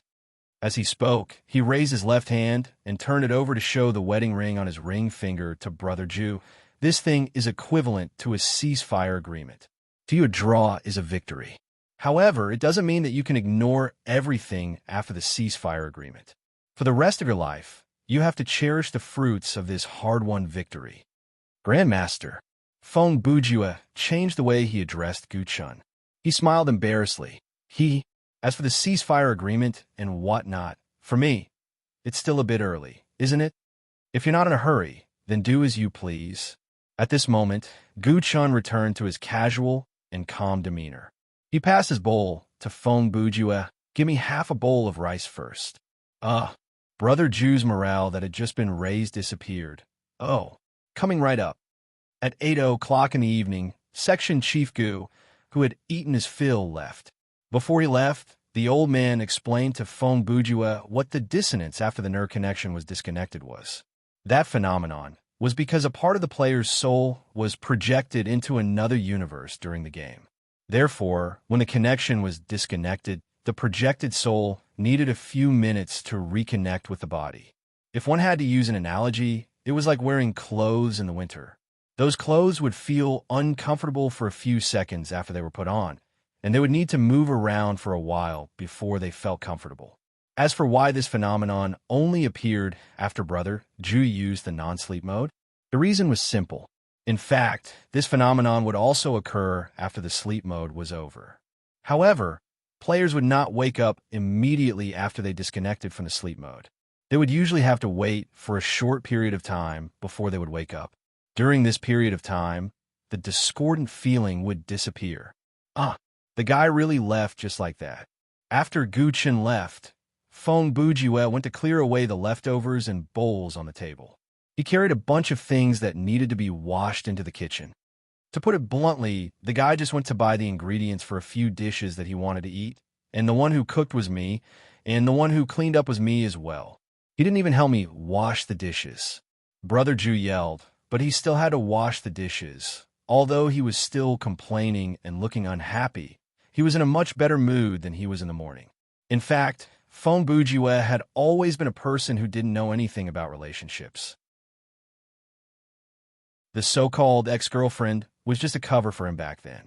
It was similar to how he pretended to be a lowly on the internet.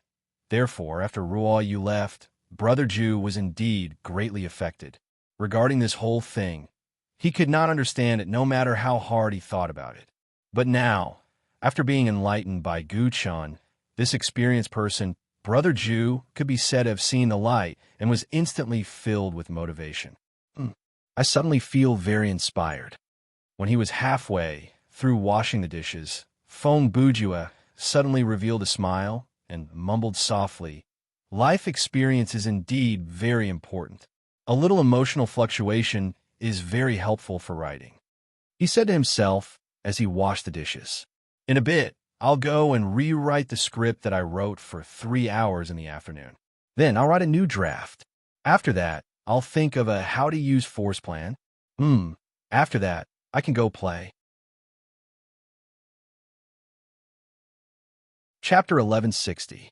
At midnight, Feng Bujue laid down in the game cabin and chose the option to log in immediately after he fell asleep. The current Brother Ju had a very powerful ability. He could control things like going to the toilet or sleeping with his heart. He could do it according to his heart's desire. He didn't have this ability when he was practicing the heavenly book of Dunjia. He didn't have this ability when Qi Ji fused with his soul.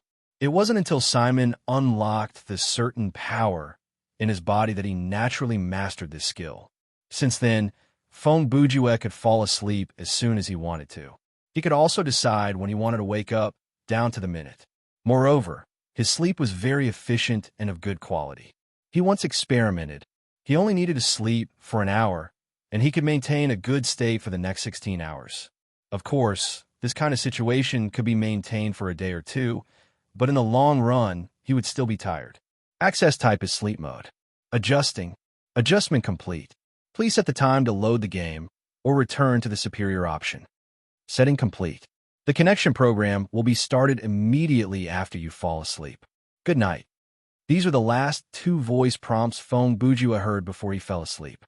When he regained consciousness, he was already standing in the familiar login space. Phone Bujua immediately stretched his arms, walked to the touch screen, and operated the interface a few times.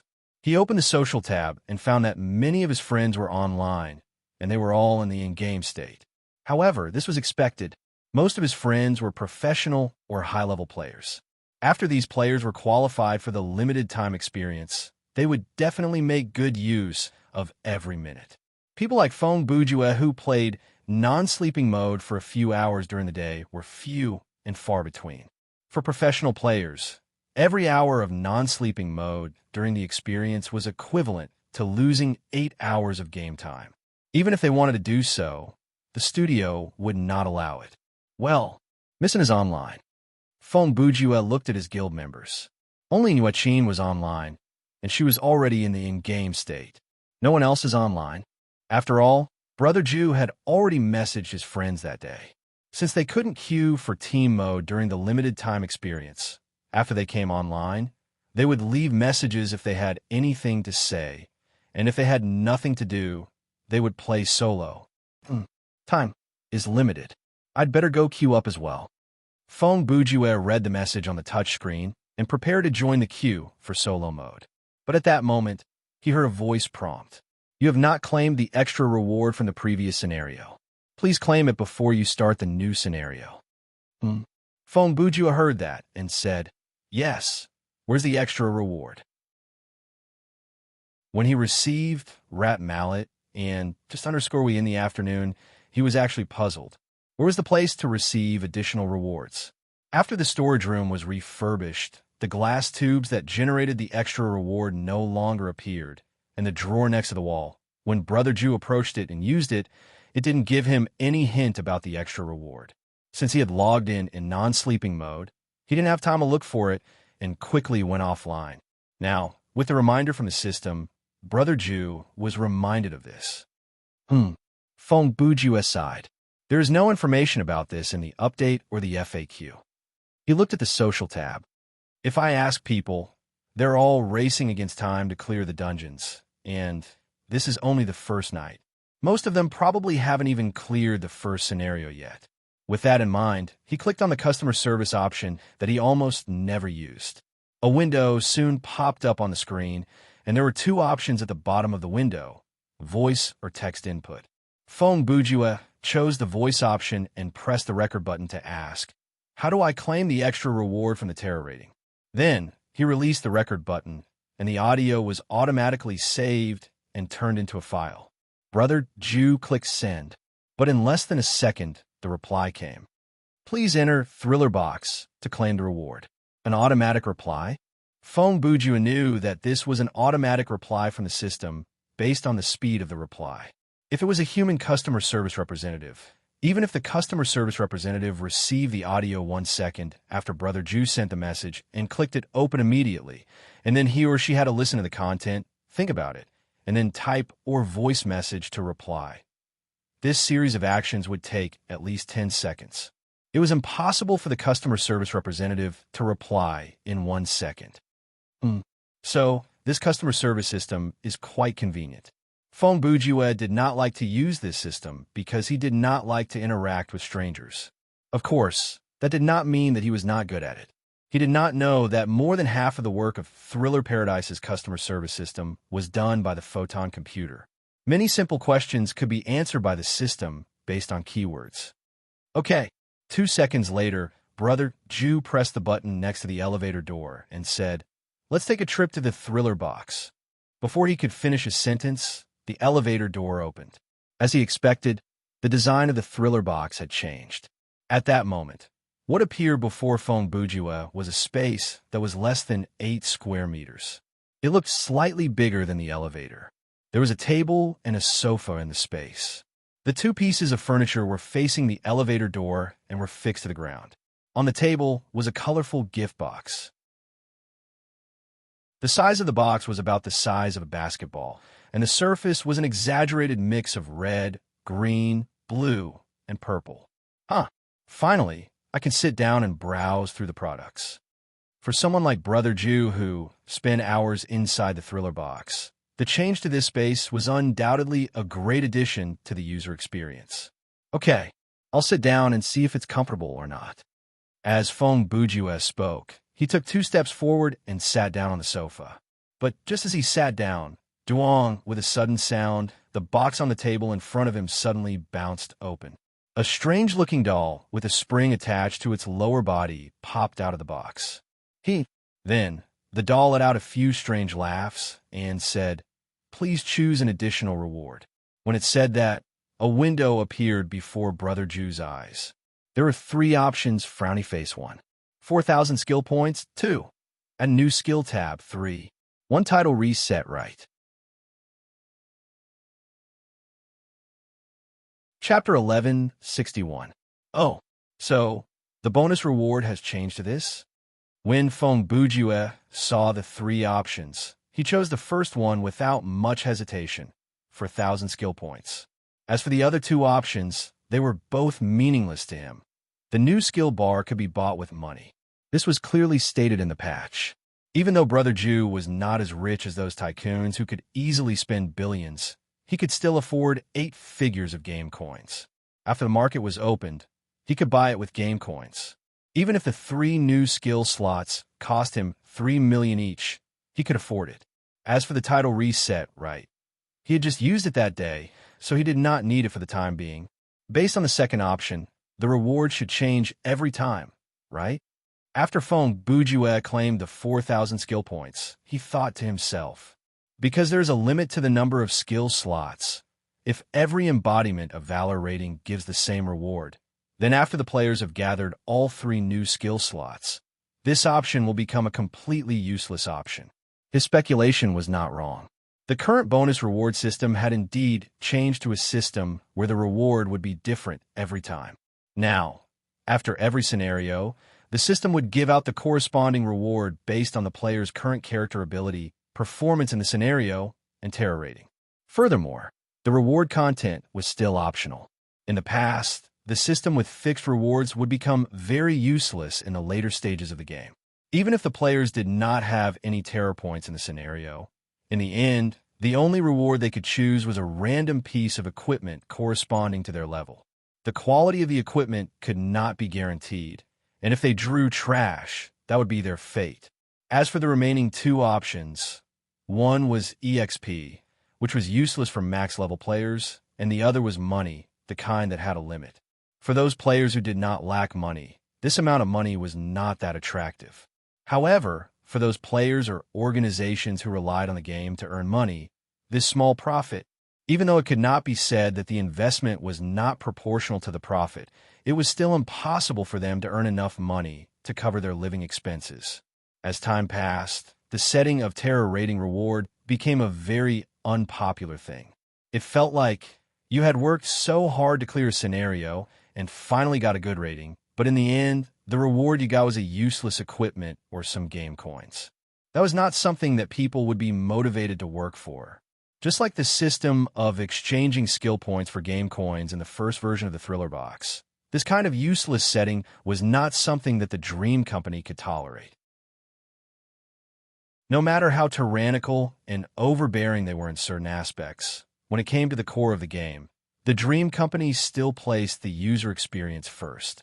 Therefore, using this update, the Dream Company made a big change to this extra reward system. I still can't browse the items? After claiming the reward, Brother Jew tried to open the item interface of the Thriller box, but he soon got the system notification that said, "This function is currently unavailable." Obviously, the shopping function of the Thriller box was similar to the market. Both of them would only be available on the 1st of December when the update was officially released. That's not a bad idea. Even if it's available, I don't plan to use the time to browse through the items. Fong Bujue grumbled and stood up from his seat. When he left his seat, the rag doll that popped out from the box started to pull on the spring with difficulty, trying to shove itself back into the box. Brother Ju chose to ignore this kind of cute behavior. He left the room without turning back. When he returned to the elevator, the door next to him closed on its own. In any case, I should prioritize this. Fong Bujue stood before the touchscreen again and raised his hand to tap on it. It's already midnight, so it's perfect for a long solo nightmare. As he mumbled to himself, he prepared to join the queue. But, Brother Ju suddenly thought of something. But if that's the case, isn't that what Woody wants? He scratched his chin and thought to himself, why should I cooperate with him? Humph! Fong Bujue thought about it and canceled the action. I'll leave that kind of thing to someone else. I have other choices. With that in mind, he turned around, pressed the switch, and went to the storage room. He came to the new storage cabinet. Now it was a cabinet, not a box. He opened the cabinet and took out the card that had been sealed for a long time. Pokerman Hero ID card. Fong Bujue, actually missed that universe quite a bit. He smiled. It's time to go to the Super U Alliance to farm some rewards. It did not take long for Brother Ju to return to the screen with the card. Fong Bujue, level 50, please select the game mode that you wish to join. You have selected Free Exploration Mode. Every time you enter this mode, 20,000 game coins will be consumed. Please confirm the operation. Fong Bujue quickly selected the mode and confirmed the payment. Confirmed. Searching for the multiverse that you belong to. Downloading. Please wait a moment. At this point, Brother Ju could clearly feel the elevator shaking. Welcome to Thriller Paradise. Then, the system's standard voice announced the opening. Download complete. You're currently in free exploration mode. This mode does not have a quest system, time limit, and a FG effect. You can travel between the login lobby and the scenario world through the safe house. Every time you enter this mode, 20,000 game coins will be consumed. The scenario has started. Please leave this safe house in 5 minutes. After that, the elevator door next to Fong Bujue opened. At that moment, what appeared before his eyes was this safe house that he entered when he left this universe last time. In other words, it was the toilet in room Z250 of the Heroes Dormitory Area Z in the Universal Superhero Alliance. I haven't been here for a long time. When was the time that I set to leave last time? Fong Bujue said as he pushed open the door that led to the room from the toilet and walked into the living room that was not that big. At this point, he would first briefly review the situation before he left last time. That day, after he dealt with the god of blood that was caused by General Quake on Planet Slow, he followed the other heroes back to Slow Alliance. When the god of blood and Brother Ju came to an agreement and transformed himself into the god of blood's Magatama, Brother Ju purposely avoided the video and audio equipment at the scene. As for the other heroes present, they were either unconscious or unable to think under the influence of fear projection. Therefore, after Fong Bujue returned, he claimed that he had blown the god of blood into smithereens. As the saying went, dead men tell no tales. Furthermore, Brother Ju was sent by the Yushin Alliance as reinforcement, so no one would suspect him, and no one would expect him to be able to recruit the Blood Corpse god. Therefore, he lied his way through and returned to the U Super Alliance with a heavily injured planetary hero, Man of Steel. Since the latter's spine was broken, once he returned to the U Super Alliance headquarters, he was sent into the surgery room, and Fong Bujue returned to his dormitory and left this scenario through the safe house. Oh, I think I chose 1 hour later. After thinking for a few seconds, Brother Ju found the answer in his memory. By then, he had already sat before the computer in the room and inserted his hero ID card. Searching for ID card, identity confirmed. Welcome to the system, Pokerman, okay? Let me see what reward I got from the previous mission. Fong Bujue operated the computer and looked at the mission record. At that moment, in his personal data, the previous incident record had been updated. Furthermore, the level of this incident had been changed. When Feng Bujue accepted this mission, it was only a level C crisis, a crisis that was enough to destroy a planet. At the time, the heroes from the Slow Alliance, who had submitted the request, thought that this was an incident that was easy to deal with. Therefore, the U Super Alliance only sent Man of Steel, a planetary hero, and Brother Ju was sent as a follower.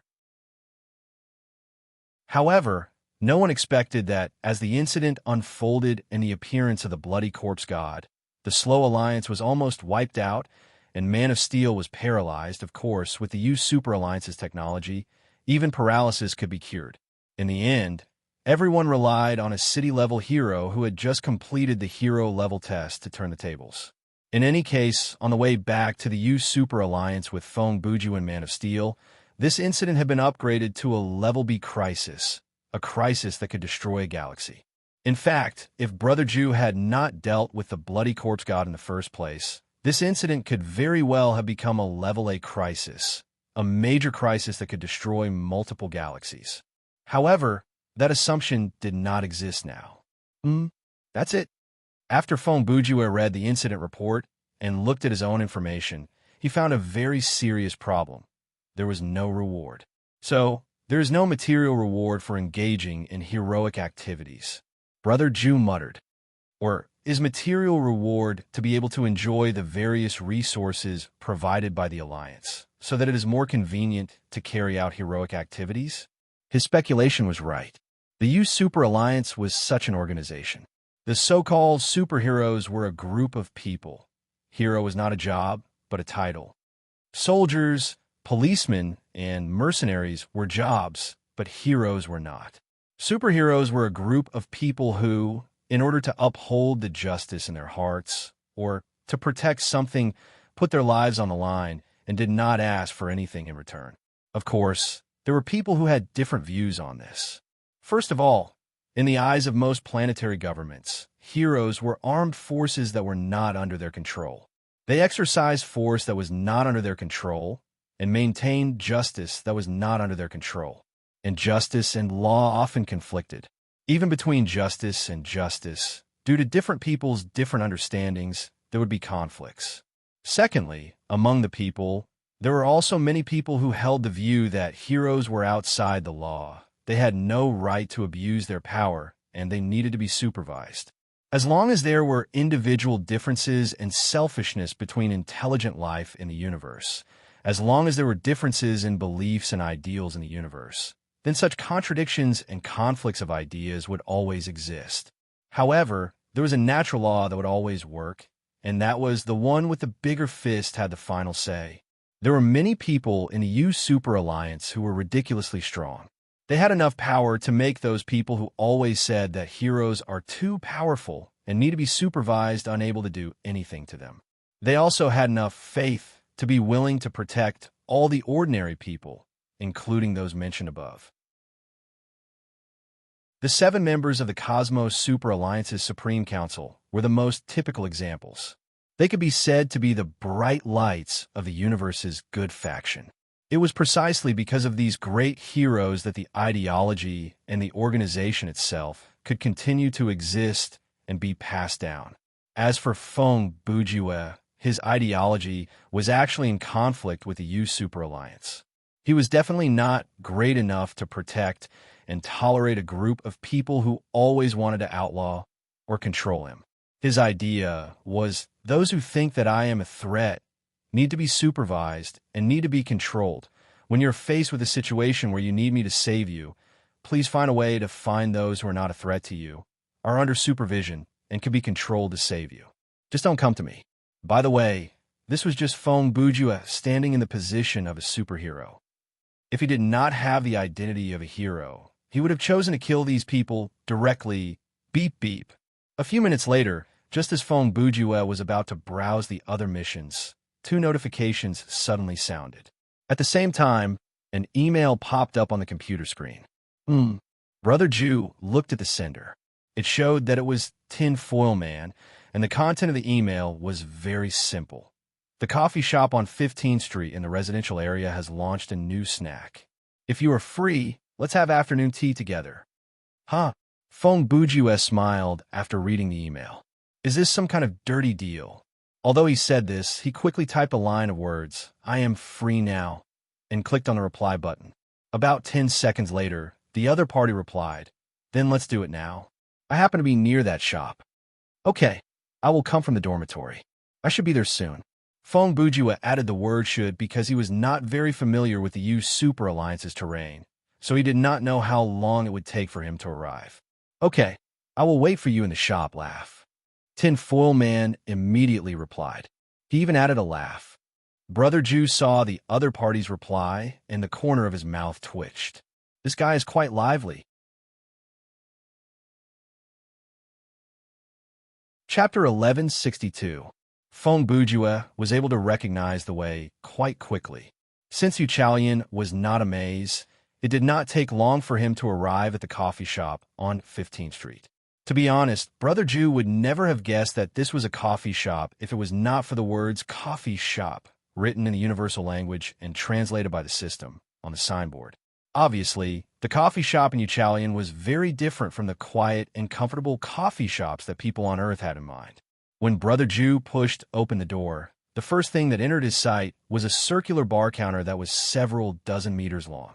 The bar counter itself was a fixed table, and next to the table was a conveyor belt. The conveyor belt had various snacks and drinks placed on it. The customers who sat at the bar counter could help themselves to anything that they wanted. What's going on? Spinning sushi? Feng Bujue asked. This was the first time he had seen a coffee shop selling coffee in this way. In fact, not only was the selling method different from a coffee shop, but the atmosphere in the shop was also as noisy as a market. Everyone was casually chatting loudly, smoking casually. There were thousands of legal tobacco products in circulation in this universe, and smokers on different planets had different physiological structures, so they had different height, and some of the aliens made loud noises when they ate, unintentionally. Hey, Poker Man! While Brother Jew was still in a daze, the Tin Foil Man, who was sitting 7 or 8 meters away, waved at him and shouted, Over here! I saved a seat for you. Ah, I'm here. Feng Bujue followed the voice and saw the Tin Foil Man, so he walked over. The Tin Foil Man was still the same. He was wearing a very shabby tin foil armor. In terms of appearance, the main difference between the mud aliens and humans was that their eye sockets were especially large. Other features were very similar. The coffee shop here is very different from the ones I know. Feng Bujue could not help but say as soon as he sat down. Haha, many of the heroes on Earth said that when they first came here. The Tin Foil Man laughed. But most of them quickly fell in love with this universal way of doing business. Just as he said this, a charred corpse passed by the conveyor belt in front of them. Although Feng Bujue knew that it was impolite to look around while talking to others, he still couldn't stop his gaze from following the corpse. Brother Jew's mouth twitched. Did something strange just pass by? Oh, those are the snacks of the eco-friendly aliens, the Tin Foil Man explained. Don't worry, they're all pollution-free. Environmental aliens. Feng Bujue felt a headache coming on as soon as he heard these words. Are they people with super long names that look like zombies? Well, yes. The Tin Foil Man continued. So you've made friends with an eco-friendly alien? Brother Jew didn't know why he remembered this name so clearly and completely.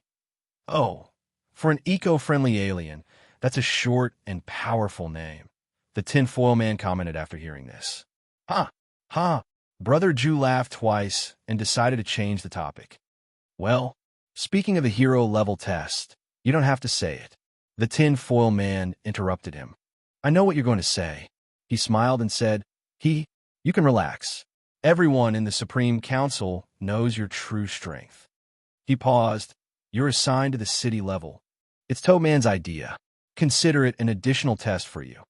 Oh, when Feng Bujue heard the words Toadman, he deliberately made a sudden realization expression. In fact, when Brother Jew had just completed the test, he had already speculated that he was assigned to the city level because someone had interfered. And if there was anyone who was most suspicious about this matter, it was naturally Toadman. However, when the Tin Foil Man made this matter clear, Fong Bujue still chose to play dumb. He wanted to hear what the tinfoil man had to say next. This matter, it's not entirely his idea. 2 seconds later, the tinfoil man continued. Actually, I'm also involved. Oh. Fong Bujue responded with the same word but in a completely different tone. I hope you don't have any prejudice against Toadman because of this. I know him very well. The tin foil man continued. He has always been like this. He has a pessimistic attitude toward everything. He doesn't mean to target anyone. Well, I understand, Fong Bujue said. I'm that kind of person too. He shrugged and said, if I were in his position, I wouldn't easily let an unknown character from another universe immediately occupy a high position in the Cosmos Super Alliance. Haha, that's good. The tin foil man laughed. In short, now that you have proven yourself through a B-level crisis, our committee unanimously believes that you should at least be promoted to the level of a galactic hero. Otherwise, it would be too much of a waste of talent. As he said this, he picked up a plate of food on the conveyor belt in front of him and placed it in front of Brother Jew. Oh, look, this is what I told you in the email before. It's a new product. Fong Bujue stared at the spiral poop in front of him for a few seconds and sniffed it. He caught a whiff of a very subtle odor. This. Brother Jew's eyes stopped on the snack, and he said without raising his head, what is it made of? This is made of fruit on Earth. The tinfoil man had a long lifespan and a good memory, so he knew a lot. It's the one known as the Fruit King, durian? Fong Bujue continued. Yes, durian. The tinfoil man said, recently durian-flavored foods have become very popular in various galaxies. The governments of many planets have begun to try to grow durian locally. Many famous interstellar chefs have begun to use this ingredient to develop dishes. As he said this, he leaned forward and took a deep sniff of the food. This is an unprecedented experience of smell and taste. It's simply irresistible. I understand, Brother Jew replied with narrowed eyes. But what's with this shape? Huh? What's with this shape? The tin foil man wondered. Isn't this the classic ice cream shape? Is that so? Fong Bujue mumbled. Then, he really picked up the thing and took a bite out of it. How is it? I didn't lie to you, did I? The tin foil man immediately asked. It's super good, right? Fong Bujue did not immediately answer this question. His expression became very complicated, because at this moment he felt that some of his beliefs had been subverted, the stench, the shape of poop, but Brother Jew said in his heart, it tastes so good. A moment later, Fong Bujue swallowed the food in his mouth and looked at the tin foil man with a very serious expression. The snacks here are very expensive, right? It's okay. Even with the income of a city-level hero, it's not expensive, the tin foil man replied. Income? Fong Bujue seemed to have heard something incredible. What? So, the heroes of the Yushin Alliance are paid? Yes, the tinfoil man replied matter-of-factly. After that, his expression changed slightly, and he continued, oh, yes, you have joined the Yushin Alliance for less than 3 universe years, so you don't know yet. As he spoke, he took a plate of strange snacks and a drink that looked like lava from the conveyor belt and placed them in front of him. The Yushin Alliance will calculate hero points on a regular basis. The calculation cycle is once every 168 universe weeks, approximately 1 week in Earth time. In addition to the basic points of your hero level, every time you complete a mission issued by the Alliance, you will receive corresponding mission points. Then what is the use of these points? Fong Bujue took the opportunity to ask while stuffing the durian-flavored snack into his mouth. Hero points can be used as currency in the Yushin Alliance headquarters and all its branches, the tinfoil man explained patiently. After all, we heroes also need to eat. Although the medical care and accommodation here are free and the communication and transportation are very low, it is impossible to completely ban the use of currency. Some places still have to pay, otherwise it will cause a lot of problems.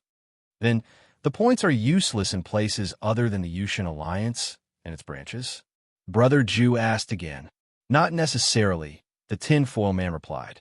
Many city-level or planet-level heroes who reside on their planets have actual financial difficulties.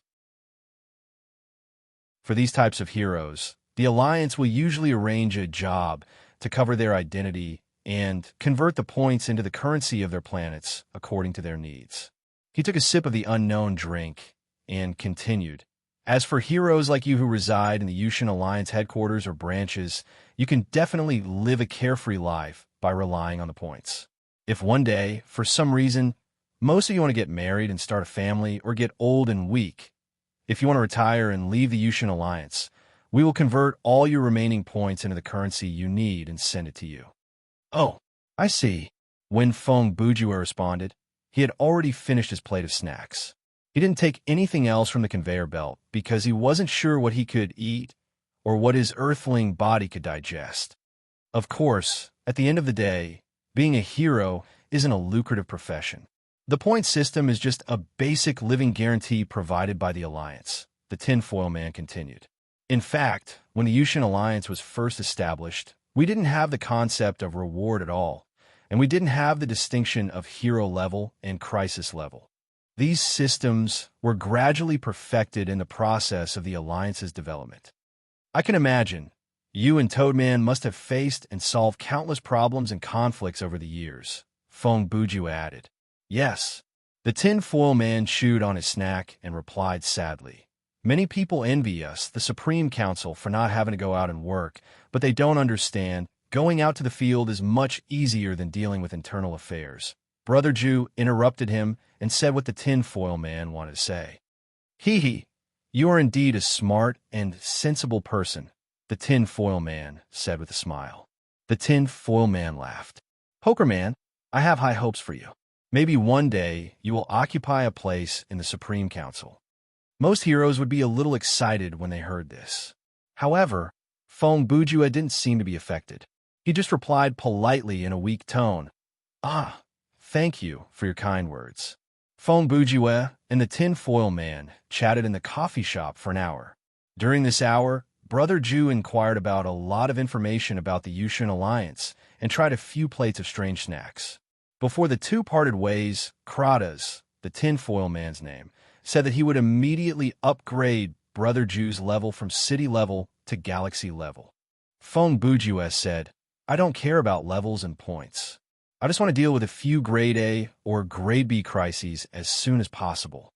Then they went their separate ways. The tinfoil man went back to his work, and Feng Bujue returned to the hero dormitory. Phew! After returning to room Z250 and closing the door, Brother Jew let out a long sigh and said, When I first heard the word points, I thought I had found some kind of substantial reward that could be accumulated. In the end, isn't it just a high-grade food ticket? He sighed and thought to himself, it would have been better to just give me money. Indeed, if Feng Bujue was given enough money, enough here meant a lot, he would definitely be able to start a business in this universe, such as forming his own evil research organization. Unfortunately, this assumption didn't hold true for the time being. Brother Jew didn't intend to join the villain camp to earn rewards because so far, the villains he met in this universe were either amusing or weak. He always felt that joining the villain camp would be suicide. There's no other way.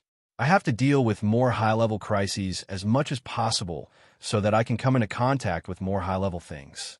Feng Bujue thought as he returned to the computer and inserted his ID card. Let me see what a galaxy-level hero can do. Chapter 1163. The universe was very big, but it was not often that there would be a crisis that could destroy a galaxy. If crises of Class B and above really appeared frequently, then no matter how many Nebula-level heroes there were, it would not be enough. After all, they had to bear the risk of death every time they went out on a mission. Therefore, even though Feng Bujue had been promoted to the Nebula level, he could not immediately take over high-level crises. For example, right now he had been flipping through the Hero Mission Acceptance and Mutual Assistance interface for more than 20 minutes, but he did not find a single crisis of Class B and above. Ridiculous! Feng Bujue was undoubtedly very dissatisfied with this situation. What are the villains in this universe doing? Why are they in the evil camp if they don't want to rule the universe? They might as well find a proper job. In a sense, his logic wasn't wrong. Sigh, there's no other way. I can only start with Class C crises. Complaining was complaining. Brother Bujue did not want to waste any more time waiting. He decided to settle for the next best thing, find a star-destroying incident to deal with. Like this Class C crisis, there were not many of them, but they did happen every day, that is, every 24 universe weeks. After all, there were many more planets than galaxies. Moreover, technically, conquering a planet was obviously easier than conquering a galaxy, or even conquering the entire universe. In other words, it was more reliable. Therefore, most of the villains in this universe started from conquering planets. The villains were not divided into levels, but they could be distinguished by the size of their ambitions. Basically, they could be divided into I'm a god type, I'm the emperor of a universe type, I'm the overlord of this galaxy type, I want to dominate this planet and the surrounding areas type, I want to rule this planet type, I want to conquer the world type. Note, the difference between this type and the previous one is they may not know that there are other civilizations in the universe. I want to conquer this country type. I want to be the local emperor of this city type. I want to be the local snake type. There is also the I swear to rob the bank across the street today type. Of course, the last three types, which were commonly known as gangsters, hooligans, and robbers, were usually dealt with by the police and some government investigation agencies. Among the superheroes, only the city-level ones often dealt with them. If it were a planet-level hero, the last three types of criminals would be vulnerable. In the Level C crisis, that Feng Bujue was going to take over, the opponents they would encounter were basically at the level of I want to conquer the world and I want to dominate the world. For example, General Quake of Slow Planet belonged to this rank. As for the strength of villains at this level, it varied from ball to ball. For example, proclaiming oneself as a king on a Science planet and proclaiming oneself as a king on Slow Planet are definitely two different things. They were both planet overlords. If one wanted to rule a Science planet, one would have to have at least 10,000 battle power. King Vegeta only has 8,000, but to rule Slow Planet, as long as one had 800 battle power, it would be more than enough. In fact, according to the so-called battle power standard, Quake was afraid that he didn't even have 100 battle power because their Slow Planet's gravity was 8 times that of a bun. The universe's gravity unit was 3 times that of Earth. With his battle power, he could only compete with the heroes of the Slow Alliance. If he met Feng Bujue, he would be sent flying with 1 slap and killed with 2 slaps.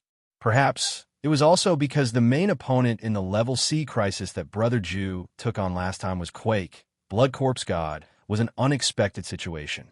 If he was included, this mission wouldn't have been Level C from the beginning. That he had the illusion that Level C crisis is so weak that I don't even bother to go. 20 minutes later, Yueqiao Alliance's number 4 spaceport, inside the Huarong Dao spaceship. This spaceship had a long history. It was said to be a relic of an interstellar war hundreds of years ago. Along with it, there was also a story about the ace pilot and the legendary spaceship that was passed down. Of course, a story was a story. Even the official history would be doubted and forgotten by people due to the passage of time. Things like stories, after so many years, even if they didn't fade, they would have long been distorted. No one took it seriously anymore. Now, the passengers who were using this spaceship were only concerned about TSK. What's the matter with this seat? Can't the headquarters find a better spaceship? In the rear cabin of the Huarong Dao spaceship, a man wearing a turquoise bodysuit and a yellow helmet. This helmet had nothing to do with combat, but there was a piece of optical glass on the front that could hide the user's appearance, complained in his seat. His body, proportionately, was about twice the size of the people on Earth.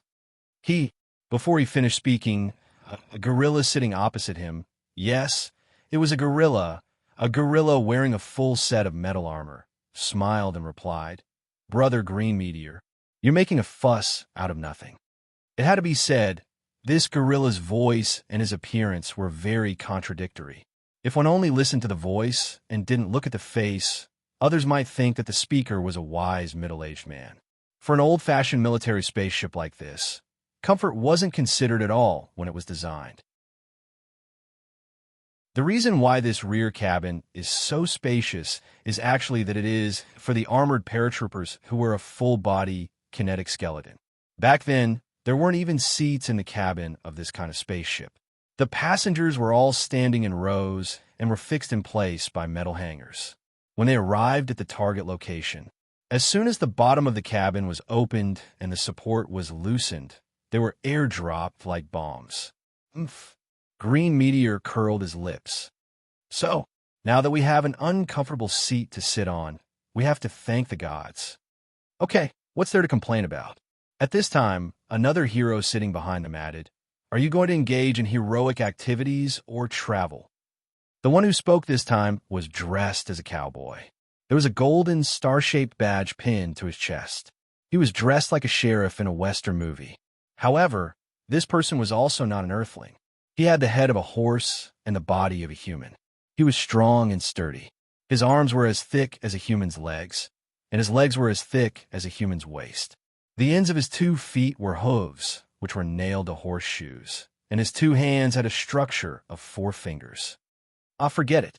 Green Meteor shrugged and said, "It's only half a universe week's journey. Just bear with it."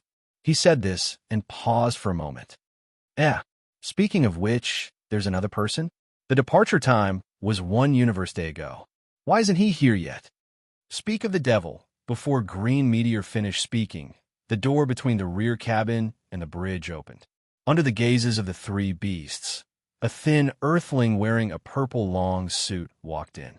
After Fong Buddha entered the cabin, he glanced at the 3 and apologized in an unapologetic tone. "Sorry, I'm late." We're not in a hurry.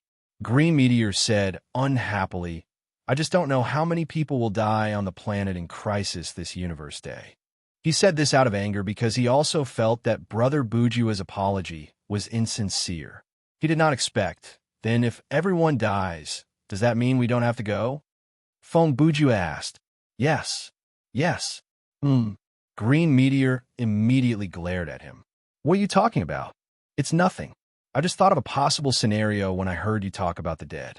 Fong Bujue responded calmly as he walked to an empty seat. "To be honest, I'm also very curious." He looked at the other 2 heroes in the cabin. "If the planet is destroyed on the way to the location of the crisis, what should we do? Do we fail the mission? Or do we have to deal with the aftermath?" When Brother Bujue finished speaking, an awkward silence descended. After a while, the gorilla said, "This situation has indeed happened before.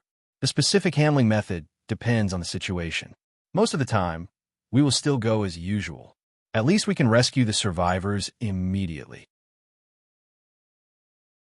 If there are no survivors, we can also get rid of the culprit as soon as possible." "Oh, I see," Fong Bujue responded. "Brother, did you just ascend to the planetary level?" The next second, Brother Ma-Tu said to Brother Ju, "I know all the heroes above the planetary level in the Alliance, but I haven't seen you before." In the mission system, the requirement of their mission was 5 heroes above the planetary level. Therefore, the heroes on this ship were definitely not city-level heroes. "Hello, I'm Pokerman." Fong Bujue still looked weak. He replied with a lazy expression and tone. "I just joined the Alliance not long ago. In many aspects, I hope you won't be stingy with your advice." I see." The gorilla smiled again and began to smooth things over for Brother Ju. "Since you're a newcomer, it's understandable that you're a little late. When I first joined the Alliance, I couldn't find my way anywhere. Although Green Meteor was very impulsive, he was not a bad person.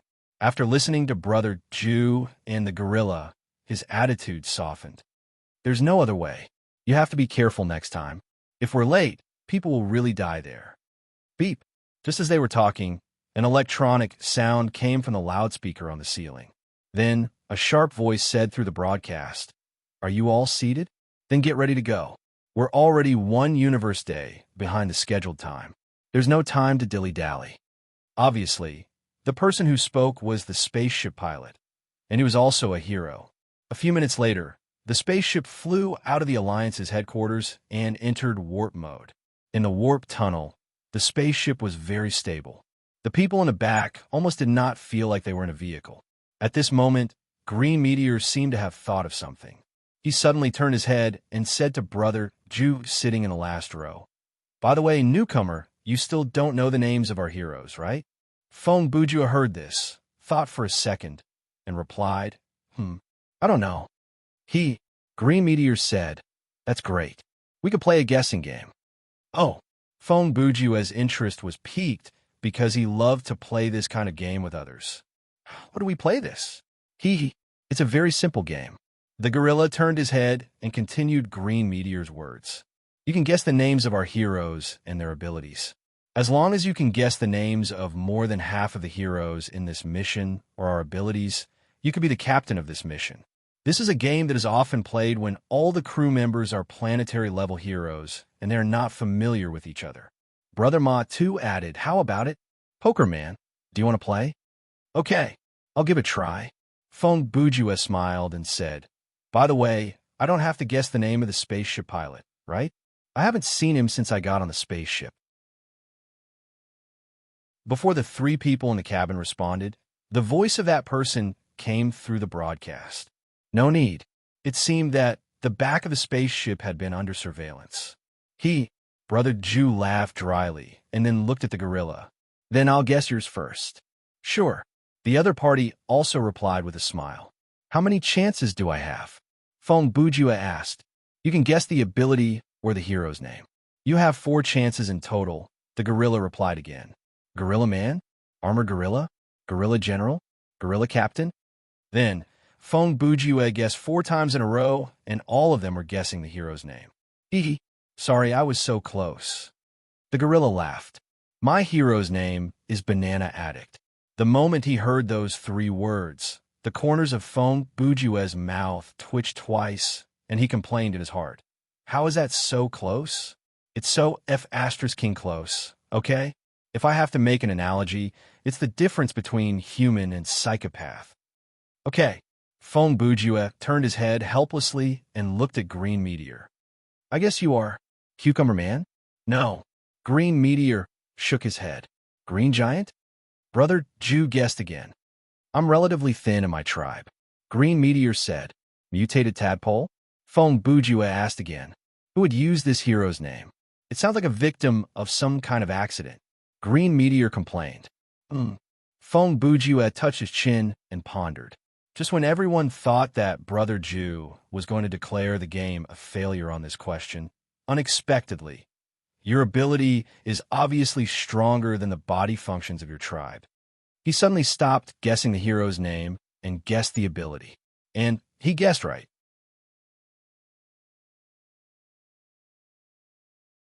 Chapter 1164.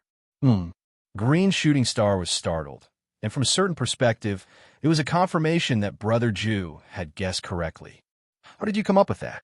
"Because your helmet and tights don't look like high-tech or magical items, and you don't have any rings, belts, or cloaks on your body that might have special functions. So, I guess you're a hero who relies entirely on your own ability to fight." Fong Bujue replied. "Generally speaking, this type of hero is divided into 2 categories, physical enhancement and superpower. Although I'm not sure which type you belong to, from the analysis of your attire, it's more likely that you belong to the former type." "Oh," Green Shooting Star asked with interest. "Why is that?" "Because heroes who use superpowers will more or less match their abilities in terms of attire." Fong Bujue said, "For example, a guy who uses glasses to shoot light will wear special glasses. A guy who can extend steel claws through his fingers will wear gloves with holes." As he spoke, he raised his head and lifted his chin at the other party. "Look at your tights. Other than being sturdy and durable, there is no obvious functional design that indicates that you will release your superpower. From the looks of it, there is a high chance that you are a physically enhanced hero." "Oh, I see." Green Shooting Star nodded. "Okay, you're right." He said frankly, "That's right. My ability is super speed. As for my hero name, it's Green Shooting Star." "Nice to meet you," Fong Bujua said casually. Then he looked at Banana Addict and asked, "By the way, Banana Addict, I still don't know your ability." Banana Addict liked to laugh mysteriously with his wise voice, but in fact, there was nothing special about what he said. My ability should be superintelligence. As he spoke, a helpless expression appeared on his face. Of course, this so-called wisdom is also a relative term, considering that most of the Concho people are idiots who can't even speak properly and eat bananas while hugging a tire all day long. The rest are basically needs who hoard themselves at home all day and fantasize that they can become bread. In such an environment, a Concho person with a brain power like mine is undoubtedly a gorilla among monkeys. When Fong Bujue heard this setting, he instinctively put on a dead fish's eye. But you're not a pure superintelligence hero, right? I don't think it's appropriate to let a hero who purely relies on his brain power to go out into the field. You don't have to worry about that. Banana Addict laughed. The gravity of our home planet is 17, 5 times that of a buggy. To put it simply, we're a simple-minded, physically developed race. Speaking of this, he raised his hand and patted the armor on his body. Plus, this set of mechanical armor that I personally designed and built can further enhance my strength in battle. I wanted to say this before. Fong Bujue continued. So you guys also have this kind of enhanced armor that looks more normal? He said thoughtfully. I thought everyone was going the route of the tinfoil paper man. Banana Addict laughed again. Unlike the tinfoil paper man's weapon system that pursues lightness, mine is going the route of hard technology. Speaking of this, there was a hint of unconcealable pride between his eyebrows. Don't ask me how I read the expression on the gorilla's face. From a technical point of view, the technology content of his tinfoil paper armor is indeed a little higher than mine. But in terms of mass production, maneuverability, and combatability, in short, the technology one developed has been widely used in the equipment of many city-level heroes. This already speaks volumes. Oh, is that so? So you're scientists too? Fong Bujue raised his eyebrows. If it's convenient, why don't you give me a few pieces of equipment you invented to play with? Let a country bumpkin like me experience new technology. Poker man, you're too kind. Banana Addict laughed even more happily after being praised by Brother Bujue. You're already a planetary-level hero. Do you still need those? He's not a planetary-level hero. He's a cosmic system-level hero. At this moment, the spaceship pilot's sharp voice sounded again in the broadcast and stated the exact level of Poker Man. What? Green Shooting Star was shocked. Banana Addict's eyes widened and his mouth opened slightly. His overall expression was very comical. Cosmic system state? Brother Ma too was a little less surprised. Yes. For now, that's my level. Fong Bujue was naturally very calm. From what he said, it seemed like he still had a lot of room for improvement. Poker Man, you're being unkind.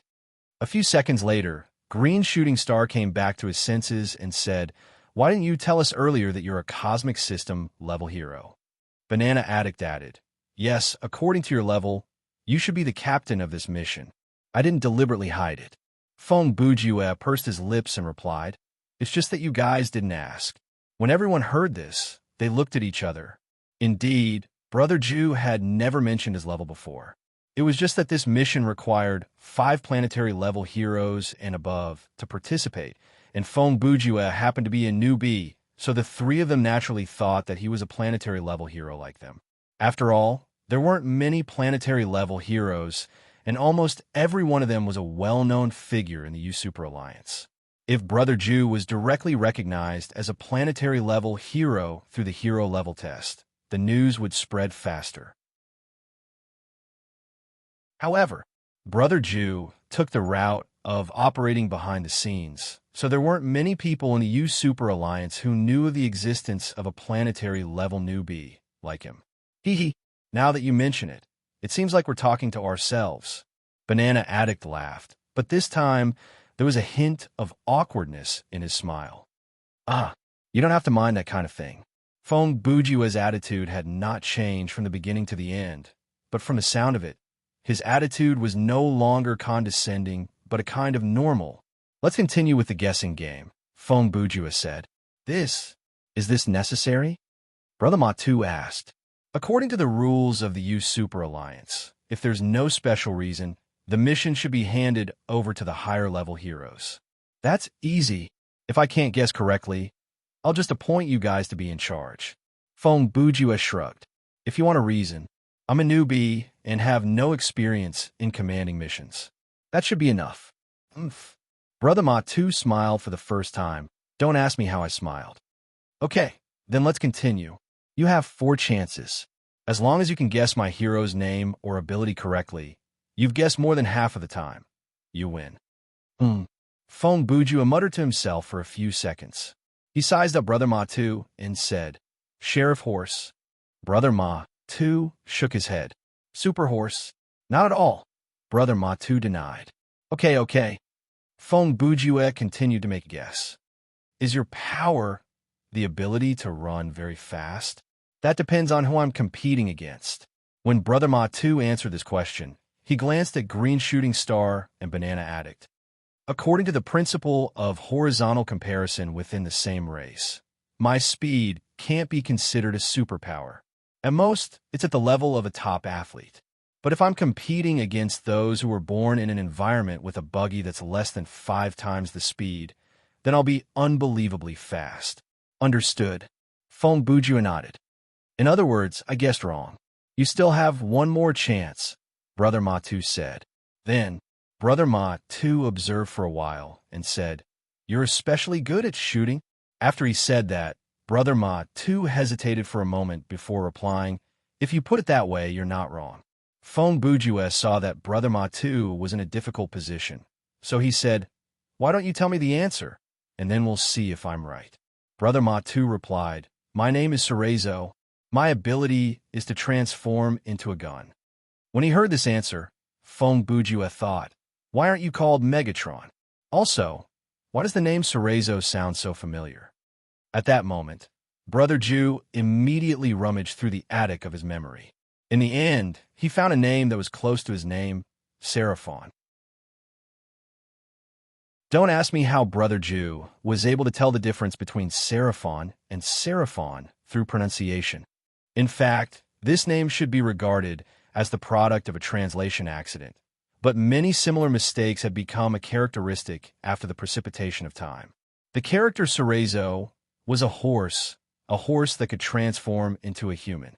At the same time, it was also a gun, or a small steel cannon called a gun. In short, it was the famous Sheriff Bravestar, a witty, brave, righteous, and selfless sheriff who lived on the planet Texas. What? You've never heard of Texas? It doesn't matter.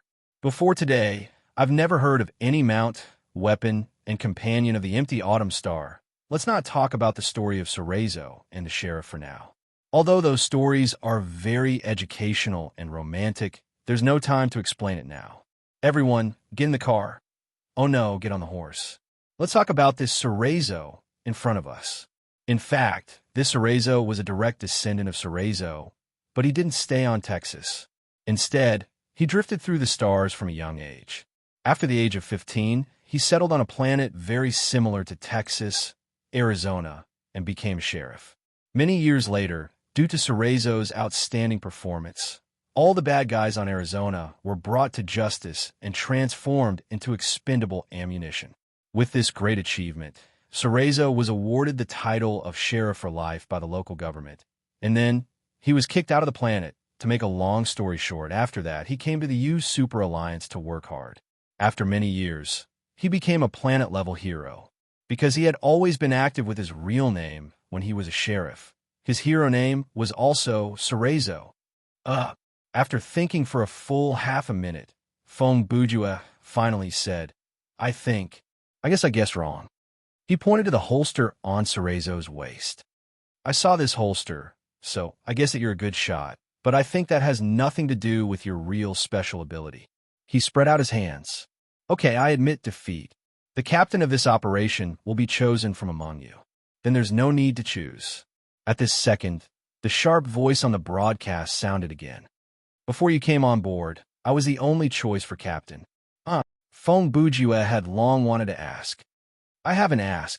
He knew that the other party could hear his voice, so he raised his head and said, Who is this hero?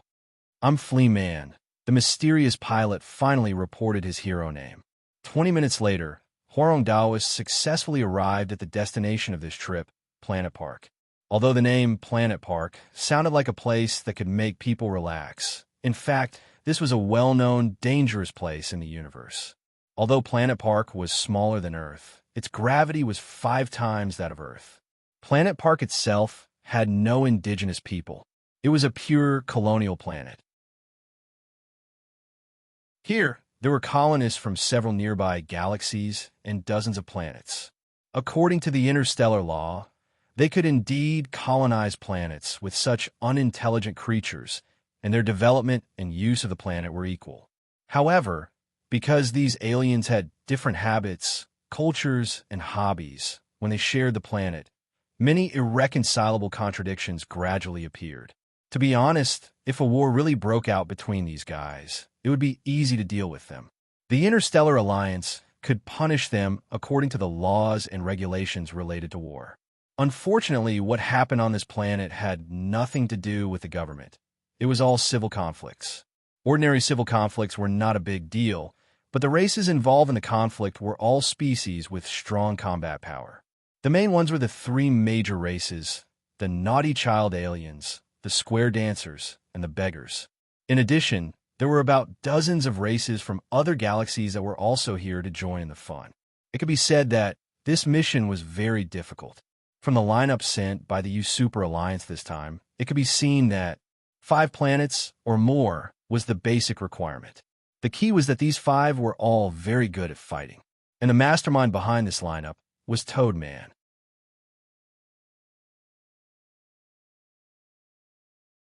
Chapter 1165. After passing through the planet's atmosphere, the Hwarong Daoist landed on a vast Sakai land. As the name implied, this land was mainly composed of a material called Sakai Oregon. This was a very cheap mineral that could be found on many planets in this galaxy.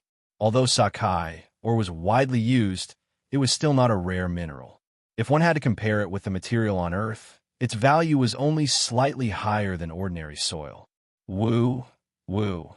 Accompanied by the unique sound of 2 old-fashioned spacecraft valves and mechanical rhythms, the hatch of the Hwarong Daoist opened. Green Meteor, Feng Bujue, Banana Addict, and Sarah walked out of the spacecraft one after another. Not long after, Flea Man, who had not appeared for a long time, finally appeared. Brother Jew had thought that this man with the name Flea and a sharp voice would be a hero with a very small body, or perhaps he was really as small as a flea. However, in reality, Flea Man's body shape was not bad. He was about the size of a human teenager, and his skin looked soft and without a hard shell. He did not look like an invertebrate or an arthropod at all. Simply put, his whole body, including the clothes he chose, did not reveal any insect-related characteristics. Of course, Flea Man's appearance was still very different from the people on Earth. He did not look like any known species on Earth. Overall, he was a slender, humanoid creature with amber-colored skin and long, narrow, and slightly curved limbs. Although Flea Man's face did not have obvious facial features, nor was he wearing a mask, his 5 senses were obviously fine. It could even be said that they were very developed. Wait for me for a few seconds, guys.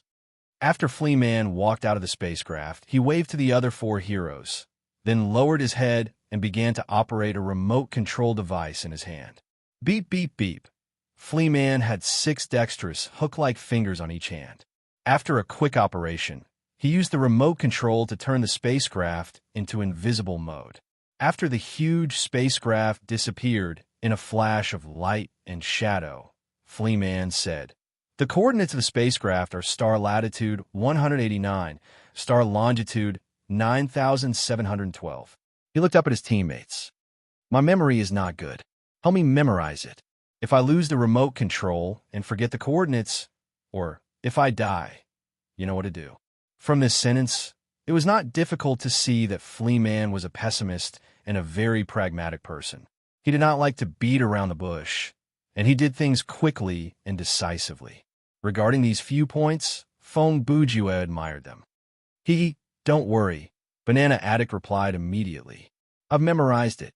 "Very good." In person, Fleaman's voice was sharper than it was on the radio. Here, I want to confirm something. As he spoke, he looked at everyone's faces with a serious gaze, although no one could see where his eyes were, and no one could see any changes in his expression. Regarding me being the person in charge of this operation, do any of you have any objections? He paused for half a second, and his gaze rested on Brother Jew's face, although Brother Jew had no idea where Fleaman was looking. If there is, I hope you can say it now. Don't hide it, and don't act on your own initiative to let me know in the near future. I have no objections, Green Meteor replied immediately. Me neither, Thera added awkwardly. I have no objections, Banana Addict added. It's all up to you, Fong Bujua said to Fleaman with a smile. Captain. When he said these two words, he deliberately emphasized them. After Fleaman heard their answers, he nodded with satisfaction and continued. Then, let's talk as we walk. He really didn't want to waste any time. Before he finished speaking, he started running. Everyone didn't say much, and they quickly followed him. Banana Addict briefly explained the current situation. A few seconds later, Fleaman said without turning his head, Okay. Banana Addict stuck out his tongue. Yes, he used his tongue, and licked the side of his mechanical helmet. After a moment of silence, he replied, You already confirmed the direction we are heading in when we stop the ship, right? Yes, we are about 40 queries, the unit of distance in this universe. One query is about 1,024 meters from the edge of the tree-lined highlands, Fleaman replied. The distance measuring instrument on the ship might be a bit off, but the error is within one query. As Banana Addict spoke, he raised his finger and pointed straight ahead. But the direction is correct. If we walk straight ahead for another 40 queries, we will arrive at the main battlefield of this incident. He paused for a moment before continuing. At this moment, the confrontation between the Naughty Brat planet and the Square Dancer planet is still ongoing. The latter has a slight advantage, while the people from other planets are watching from the sidelines, intending to take advantage of the situation. At this time, Fong Bujua interrupted Banana Addict with a puzzled look. Banana Addict, how do you know the current situation of the battlefield? Huh, you still don't know? Banana Addict replied. There are satellites of the Cosmos Super Alliance in orbit around this planet. As he spoke, he rolled his eyes. This helmet of mine can get the footage returned by the satellites. I see. Brother Jew had a good habit. In situations where there was no conflict of interest, he had always been shameless. Even if he was made fun of by others, he didn't mind. He knew that if he pretended to know and missed the opportunity to collect information, he would be stupid. I have one more thing to ask. Why we have to get off the ship so far away?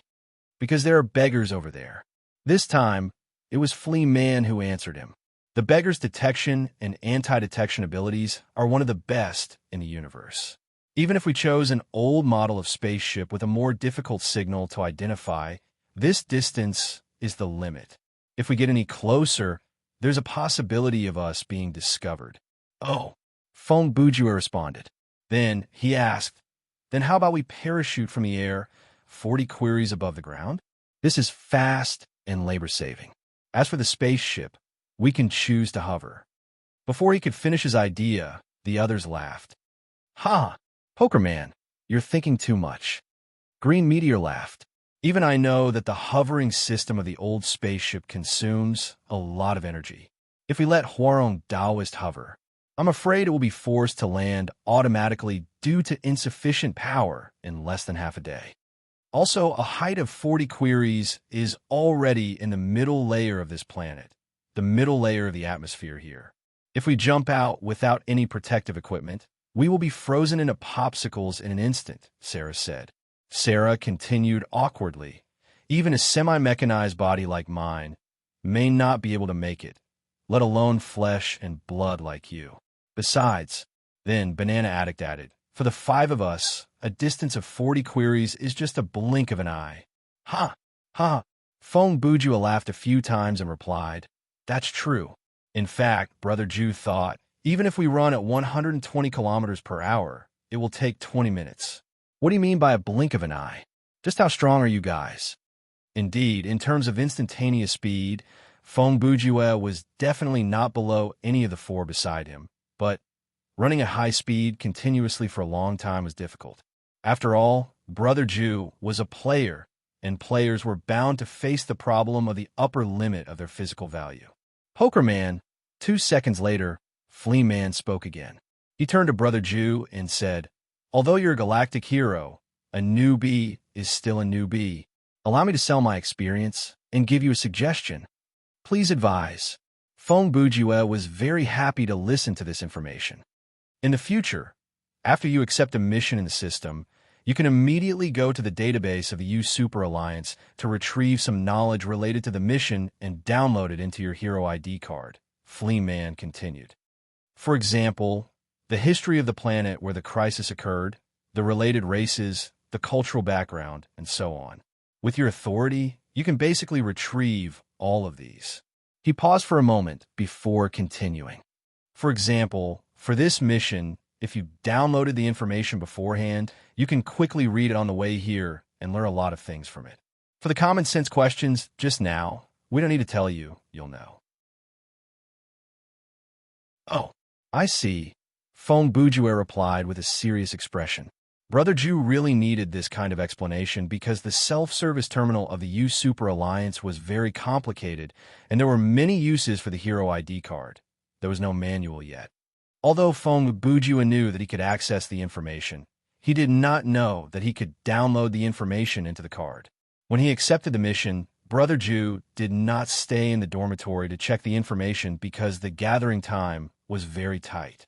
Instead, he ran out directly. If he knew that he could download the information at that time, he would have brought along a lot of information and read it one by one on the spaceship. "All right, let's forget about this mission. I'm the one in command anyway." After a while, Flea Man spoke again. "Anyway, everyone, follow my pace. When we arrive at the scene and see the actual situation, we'll decide what to do." "Hey, I was waiting for you to say that." Green Meteor was already rubbing his hands together impatiently. "Walking slowly like this isn't even enough to warm up." "Yeah, you see, I'm only using 2 legs." "It's so awkward," Sarah said awkwardly. "What the F *CK? Fong Bujue was shocked when he heard what the two said. He complained inwardly, Hey, we're already running at a speed of about 25 kilometers per hour, less than 7 meters per second. What are you guys doing?" There's also a heavily armored gorilla in the team. Speaking of which, the gorilla has been running with his arms so far. He's running at such a high speed, and he doesn't even look like he's panting. The next second, Banana Addict laughed and said something that made Brother Ju's balls crack. "Then I will activate my flying mode as well." "You damn gorilla," Fong Bujue immediately exclaimed in his mind. "You actually have such a trick up your sleeve? That's too despicable. Are you a phone? Poker Man, are you okay?"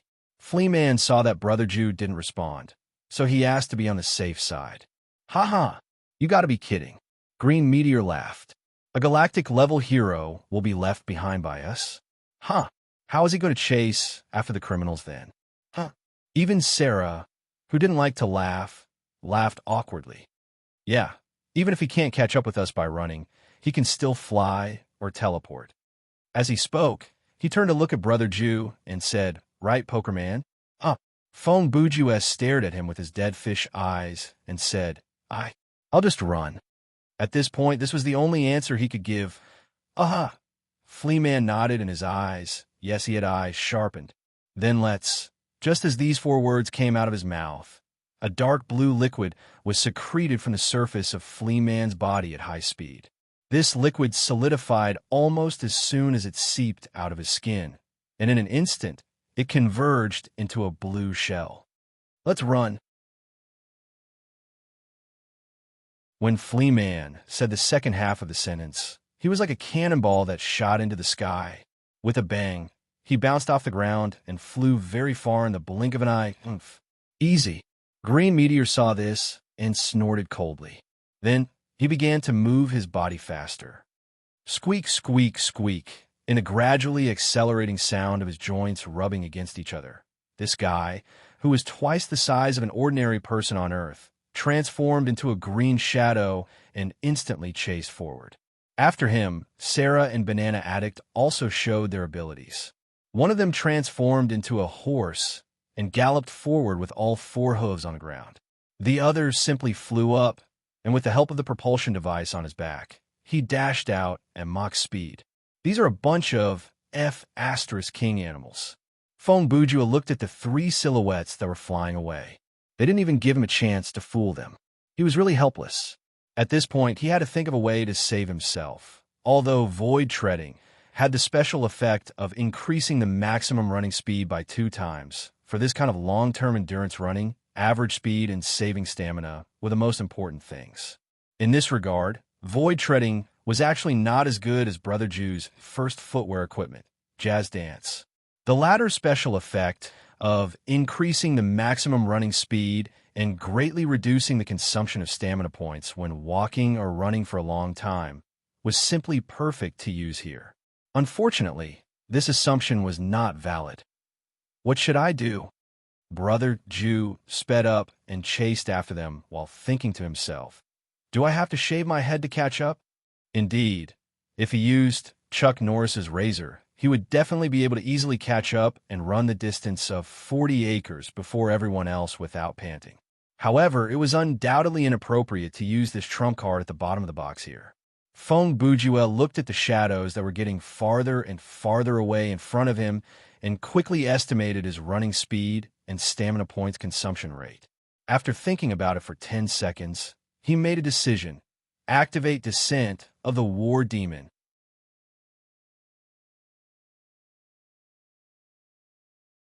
Chapter 1166.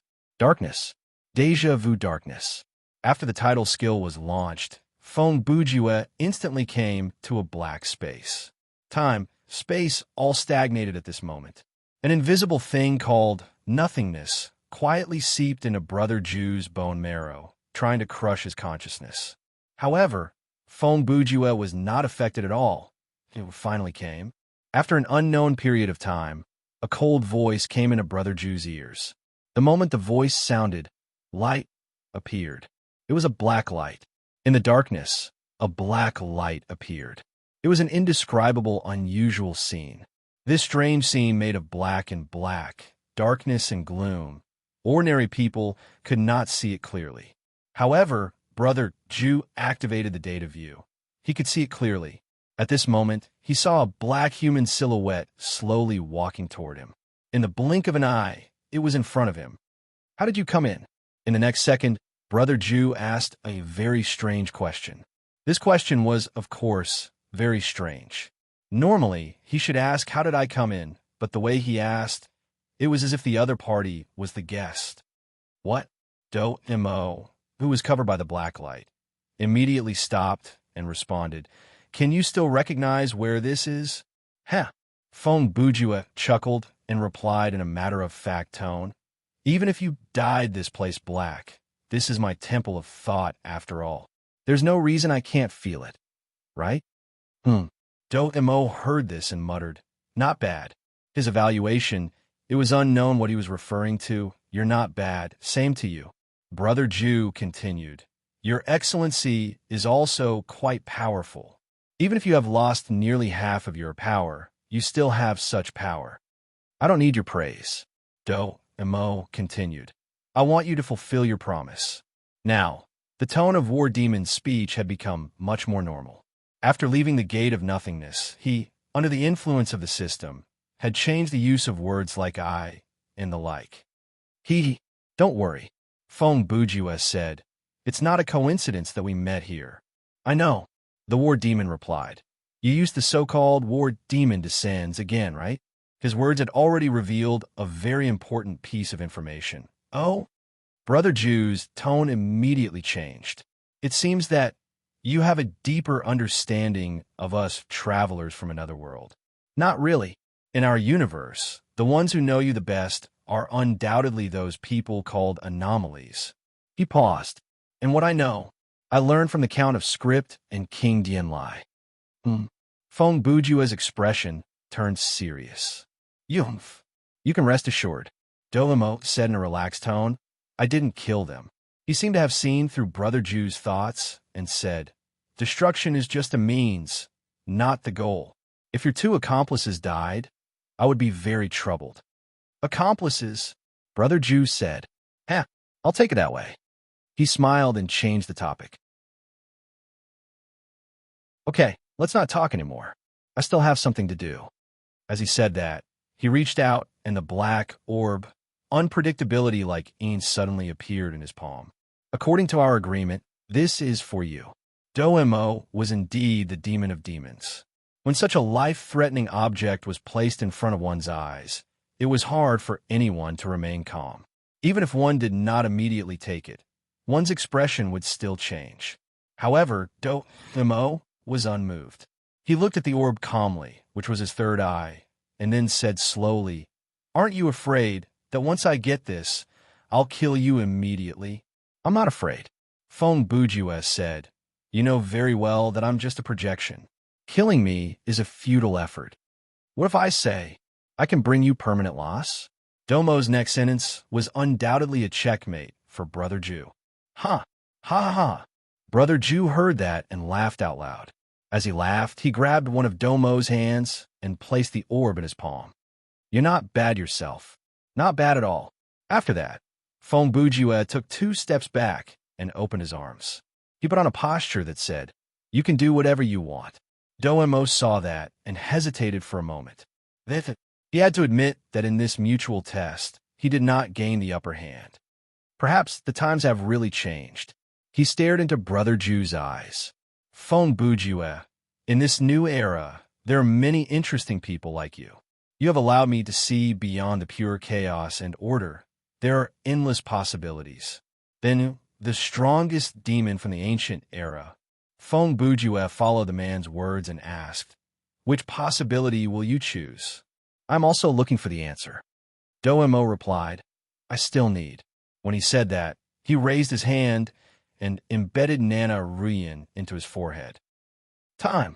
At that moment, Brother Jew thought that there would be some earth-shattering change. But there was none. The scene of Domo's eyes was like someone had stuffed a golf ball into his mouth.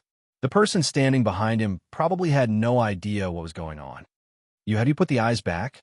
Feng Bujue asked. "Yes," Doemo replied. "I thought you would suddenly become stronger or something." Feng Bujue said. "Not really," Doemo explained. "Putting the eyes back is like plugging a hole in a dam. That's all." "Oh," Brother Jew nodded. "In other words, from now on, you need to spend time slowly storing." "You can say that," Doemo replied. "Then what about the power that you have lost earlier?" Brother Jew asked. "Where did it all go?" "It's all over the main universe," Doemo replied. "Most of the demonic energy is concentrated in the chaotic scorched earth. Other places are more or less affected." "Affected?" Feng Bujue heard this and noticed something. "What kind of effect?" "You can see for yourself in the future." The constant answering made Doemo lose his patience quickly. Now, as he spoke, the third eye on his head flashed. "Take my power and go to your thing." After that, without waiting for Brother Jew to explain, a black light shot out from the eye on Domo's forehead and went straight for the former's heart. The experience of the first demonization was repeated once again, the pain that was far beyond the limit of the system, like the soul being refined by hellfire, once again engulfed Feng Bujue completely. He clearly felt every trace of the soul-devouring pain. The process was fleeting, but it felt like eternity.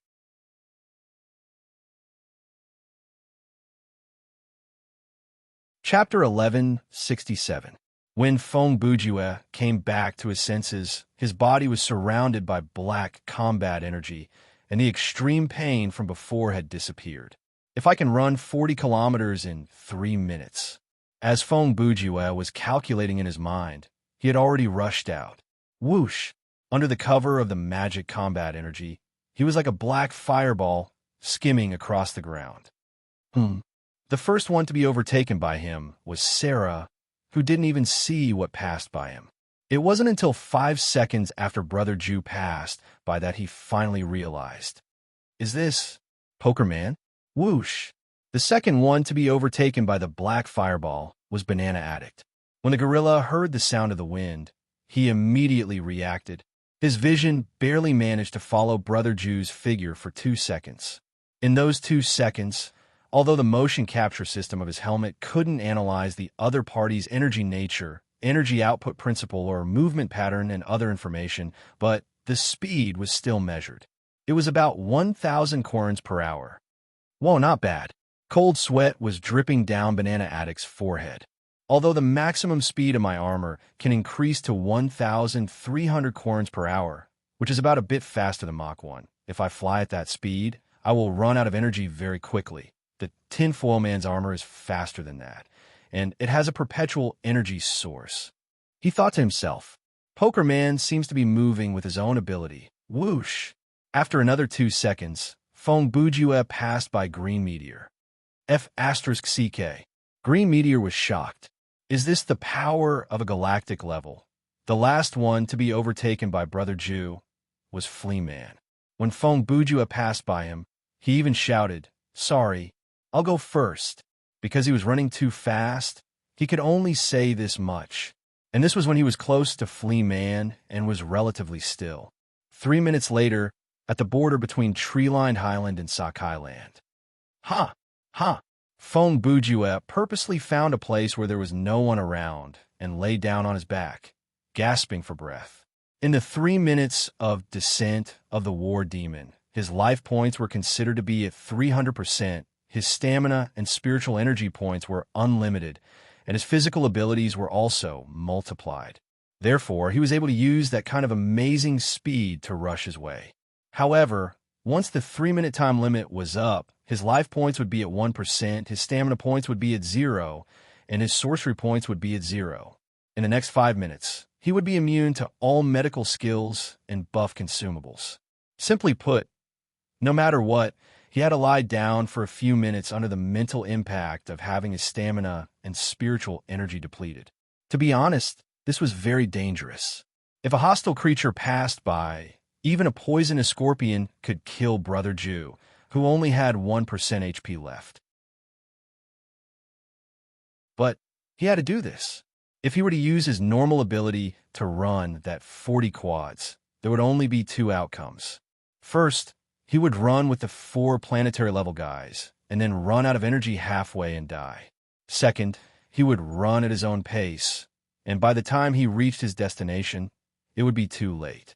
In order to maintain his reputation as a galactic-level hero, Brother Ju had to choose this option. It will be fine. Feng Bujue lay in the shape of the Chinese character spread. Bathed in the orange sunlight, he mumbled to himself, Based on my visual estimation, these guys are moving around 300 kilometers per hour. It will take them about 8 minutes to reach where I am.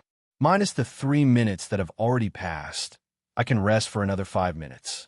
Then, with the stamina points that have naturally recovered, I will be able to stand up and walk around, and I will be able to drink the life points recovery potion. His calculation was correct. Based on Flea Man's original speed, it would take them 8 minutes to reach him. But, because they were provoked by him, they were a little more serious and arrived at his destination in the 7th minute. When the 4 of them reached Brother Ju, he deliberately made a very seductive pose. His hands were behind his head, his legs were crossed, and he lay on the ground gracefully. Yo, hello everyone. Feng Bujue's stamina points had barely reached 3 digits, but his acting was not something that could be measured by numbers. I accidentally ran too fast, so I sunbathed here for a while and waited for you guys. This time, Flea Man was not happy. He looked at Brother Ju condescendingly and said unhappily, Are you using your actions to show your dissatisfaction with me? As he said this, the blue carapace on Flea Man's body was falling off at a speed visible to the naked eye. It quickly turned into dust and scattered with the wind. Seeing this, Feng Bujue breathed a sigh of relief. He thought to himself, since the carapace is falling off, it means that he won't be running for a while. No, I'm just kidding. 2 seconds later, Brother Ju smiled awkwardly and sat up. Actually, it's like this. He lied without hesitation. The trick I used just now has a flaw. Once I use this trick, I have to run the whole distance in one go. If I stop or slow down halfway, I won't be able to use it for a while. Oh, Flea Man believed Brother Jew without hesitation. I see. You should have said so earlier. I just found a chance to tell you. Fong Bujue shrugged and laughed. He stood up and patted the dust off his clothes. Ha! Actually, I already noticed some signs earlier. Banana Addict used his wise voice and laughed. With one glance, I knew that the black energy on your body was not a normal ability that could be used casually. In a sense, Banana Addict's speculation was quite reliable. Of course, at the end of the day, Fong Bujue's words were 30% true. Yes. Fong Bujue took advantage of the situation and replied with a smile, I hope you don't mind. Anyway, since everyone is already here. The next second, Flea Man pragmatically brought the topic back to business. Then let's start the next step. He raised his finger and pointed in the direction of the tree-lined highlands. The tree-lined highlands is in front of us. After entering that area, we must slow down and move forward carefully. His tone faintly revealed a hint of coldness. Don't think that you can relax just because you're far from the main battlefield of the bratty aliens and the square dancers.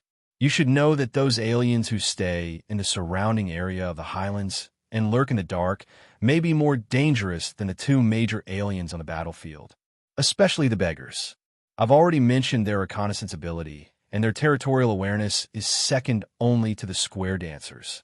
If anyone sets foot in their territory, the consequences screech. It was too late to say anything. Just as Flea Man was speaking, there was a sudden sound of wind. However, a black shadow was already flying towards him.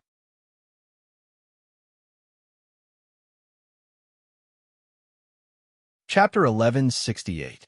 In terms of dynamic vision and reaction speed, Fong Bujue was definitely the fastest among the 5 heroes. He was the first one to catch sight of the black shadow, but he didn't move. There were 2 reasons why he didn't move. First, the after effects of Descent of the War Demon had just been removed, and he hadn't had the time to drink a life points recovery potion. If he acted recklessly with only 5% of his stamina left, he might be killed for no reason. Second, Brother Jew believed that the speed of the Black Shadow wasn't enough to pose any threat to Flea Man Bang. Sure enough, half a second later, Flea Man raised his arm without changing his expression, turned around, and blocked the Black Shadow's attack accurately. In that split second, Fong Bujue noticed that, at the moment of blocking, a blue carapace appeared on Flea Man's forearm. It seemed that the secretion and coagulation of this subcutaneous secretion could be controlled and could be very fast. See, what did I say? Flea Man maintained his blocking posture and said calmly to his teammates, "This is how these guys are. They attack whenever they feel like it." After the Black Shadow's attack failed, it seemed to have noticed that Flea Man was stronger than it, so it stopped its attack and flipped backward, standing a few meters away. At this time, its appearance was revealed in front of everyone. It was a humanoid creature wrapped in black rags. At least it looked like rags. Only 2 hands and a pair of eyes were exposed. His body was tall and burly, and he had an extraordinary presence. However, his body emitted a foul smell that couldn't be concealed, and people couldn't help but look askance. "Who are you? How dare you trespass on my territory?" 2 seconds later, the black-robed man shouted in an authentic Jianghu accent. "What kind of help are you talking about?" Fong Bujue could not help but interject to ask. "Give help." The man repeated loudly and immediately stretched out a long leg from under the black robe. Then, he reached out and brushed aside his thick, black, knotted, and forked leg hair, revealing a tattoo on his thigh. The tattoo consisted of 3 English letters. The beggars use standard English G-A-Y, G-A-Y, G-A-Y. Great. Abstemious. You. After showing off his tattoos, he even shouted out his gang slogan. Fong Bujue widened his eyes and stared at him for 2 seconds. Then, he hurriedly took a mouthful of supplements to calm himself down. "Oof. Are you scared now?" When the black man saw his brother Jew's expression, he said proudly, "If you know, then get out of here. Don't come near our territory." Flea Man snorted in disdain at this request. Before he could say anything, Green Meteor stepped forward and pointed at the man who helped and said, "Cut the crap. Yu Chao Alliance is handling matters, so if you know what's good for you, don't block the way." Hmm? The black-robed man was shocked when he heard the name Yu Super Alliance. He even took 3 steps back. You? Universal Superhero Alliance? Banana Addict took a few steps forward and laughed. That's right. TSK. The black-robed man continued. Do you think it's because you say so? Do you have any evidence to prove that you're a hero of the Yu Super Alliance? Humph. Of course we have evidence. Thera heard this and snorted. She replied aggressively. But do we need to show it to a piece of trash like you? Forget it. There's no harm in showing it to him. Flea Man was calmer. He thought for a while and walked to the front again. He took out his hero ID card and waved it in front of the black-robed man. If you know what's good for you, go and say hello to the bosses in your gang. We're just passing by. As long as you don't stop us, we'll be fine. The hero ID card had a stamp on it. The black-robed man's eyesight was obviously very good, so he could see the words planet level at a glance. By the way, although Feng Buju's authority was already at the star system level, he had not changed his card. The stamp on the card was still city level. The black-robed man pondered for a moment and replied, "Okay, I'll go and inform them now." He paused. We don't want to provoke a planet-level hero. After that, just like how he came, he suddenly fled and flashed back into the forest on the highland, disappearing in the blink of an eye. A planet-level hero scared them away. Feng Buju saw this and thought to himself, the enemy in a level C crisis is not enough after all. But the name Gay Gang is really quite shocking. Thinking of this, he suddenly realized, speaking of which, in this universe, there are really all kinds of weird characters and names. Basically, for every 5 characters, there will be a guy mixed in with them. To be honest, thinking about it carefully, when Brother Jew was on Planet Shrug Shoulders and Planet Slag Slag, almost all the characters he encountered were like this. The probability of 1 in 5 was probably low. Don't trust him too much. Beggars don't have any credibility. 10 seconds after the black-robed man left, Flea Man spoke again and reminded them. Don't worry, I know them very well. Thera answered awkwardly. Before joining the Yu Chao Alliance, I went to the training camp of the town security for a while. At that time, I often had conflicts with beggars. Hey, Green Meteor said. Are you sure that called conflict? Oh, that's right. Thera said awkwardly. In front of a fighting race like the town security, beggars are usually beaten up. They chatted as they followed Flea Man into the tree-lined highland. This was a blue land, as blue as blueberries, and the main composition of this color was plants. Because the atmospheric environment of Planet Park, the subordinate stars, and its own soil and other conditions were quite different from those of Earth, the natural landscape here was also very different from that of Earth. There was orange sunlight, yellow clouds, blue plants, and red water here. Of course, the above colors were not absolute. It was just broadly speaking, just like the plants on Earth were not all green. Although he said to slow down, this is still a bit fast. Not long after entering the highland, Feng Buju had physical problems. He said in his heart, I don't have to worry about life points for the time being, but physical fitness can't be recovered with supplements. According to his pace, I'll have to lie down again after another minute of running. At this point, Feng Buju could not make a suggestion like, let's rest for a while. He could only think of other ways. However, there were not many ways. Do I have to shave my head here? Brother Jew thought again. No, it's more reliable to find a reason to leave the team temporarily.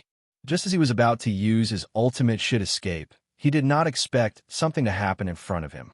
A scream came from dozens of meters in front of everyone. Flea Hero paused when he heard that. He then turned his head and scanned his teammates. After exchanging glances with the other heroes, mainly because he was looking at others could not see any expression on his face. Flea Hero nodded and took the lead to rush over. Green Meteor, Banana Addict, and Sarah followed closely behind. Only Feng Buju fell behind the team, staggering and panting as he chased after them. Fortunately, The other heroes were focused on the situation in front of them and did not notice that Brother Jew had shown obvious signs of fatigue. A few seconds later, Fleaman had arrived at the place where the scream came from and saw a beggar on the ground groaning. Who are you? When the beggar saw Fleaman, he was surprised and suspicious, but he could not run away because his waist was clamped by a ring-shaped light energy trap. Not only could he not move, but he was also bleeding. While he was asking questions in a panic, the other 4 people arrived one after another and saw this scene. It was not until this moment that Fong Bujue finally saw the appearance of the beggar race. The soldier from before was too tightly wrapped up. They had a chestnut-shaped head, a bony V-shaped torso, long and narrow arms with 3 joints, and a pair of long and thick legs. Compared to the guy from before, whose leg hair was so thick that it made people want to burn it, the beggar caught in the trap was smooth and clean. He was only wearing a short jacket and a pair of pants. The rest of his exposed body was bare, and not a single strand of hair could be seen. It was worth mentioning that this man had a tattoo on his leg, and the words on the tattoo were F. Don't be nervous. We are heroes of the Yushan Alliance. When Fleaman said this, he had already destroyed the photon hunting trap with his bare hands. You are from the Fey gang, right? He looked at the man's tattoo and asked, Yushan Alliance? The beggar did not answer Fleaman's question. Instead, he softly repeated these 3 words and muttered to himself, What is the Yushan Alliance doing here? Oh no. Suddenly, his expression changed. Before he could finish his sentence, he turned around and ran. The beggar seemed to be pretty good at fighting. Even though this man was injured, he was still very agile and fast. He leaped and dashed into the forest next to him. Immediately after, another wave of messy footsteps sounded from that direction, accompanied by the shouts of several different voices. Over there, it's the Fey gang. Bastard. He must be here to steal change again. Go after him. He's injured. He can't run far.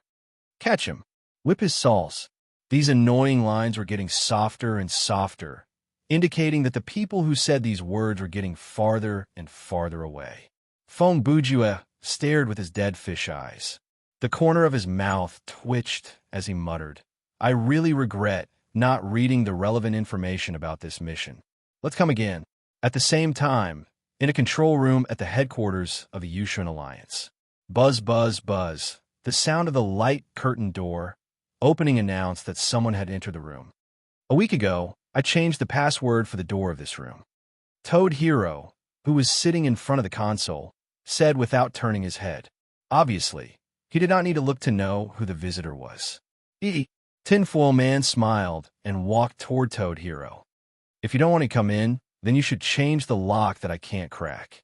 For example, Toad Hero asked, On Earth, there is something called a door latch. Tinfoil Man smiled. Have you heard of it? Do you mean the original design that can only lock the door from one side? Toad Hero asked. Sometimes, the most original design is the most effective. Tinfoil Man spread his hands and said casually, No matter how advanced the technology and knowledge we have mastered, the wisdom of our ancestors is always worth learning from. The wise men of every era began to think on the shoulders of their predecessors. So humility should be a basic etiquette. Well, that makes sense. Toad Hero's eyes stared at the screen in front of him and said coldly, Your words reminded me. I suddenly thought of a more primitive method to keep you out. Oh, what's that?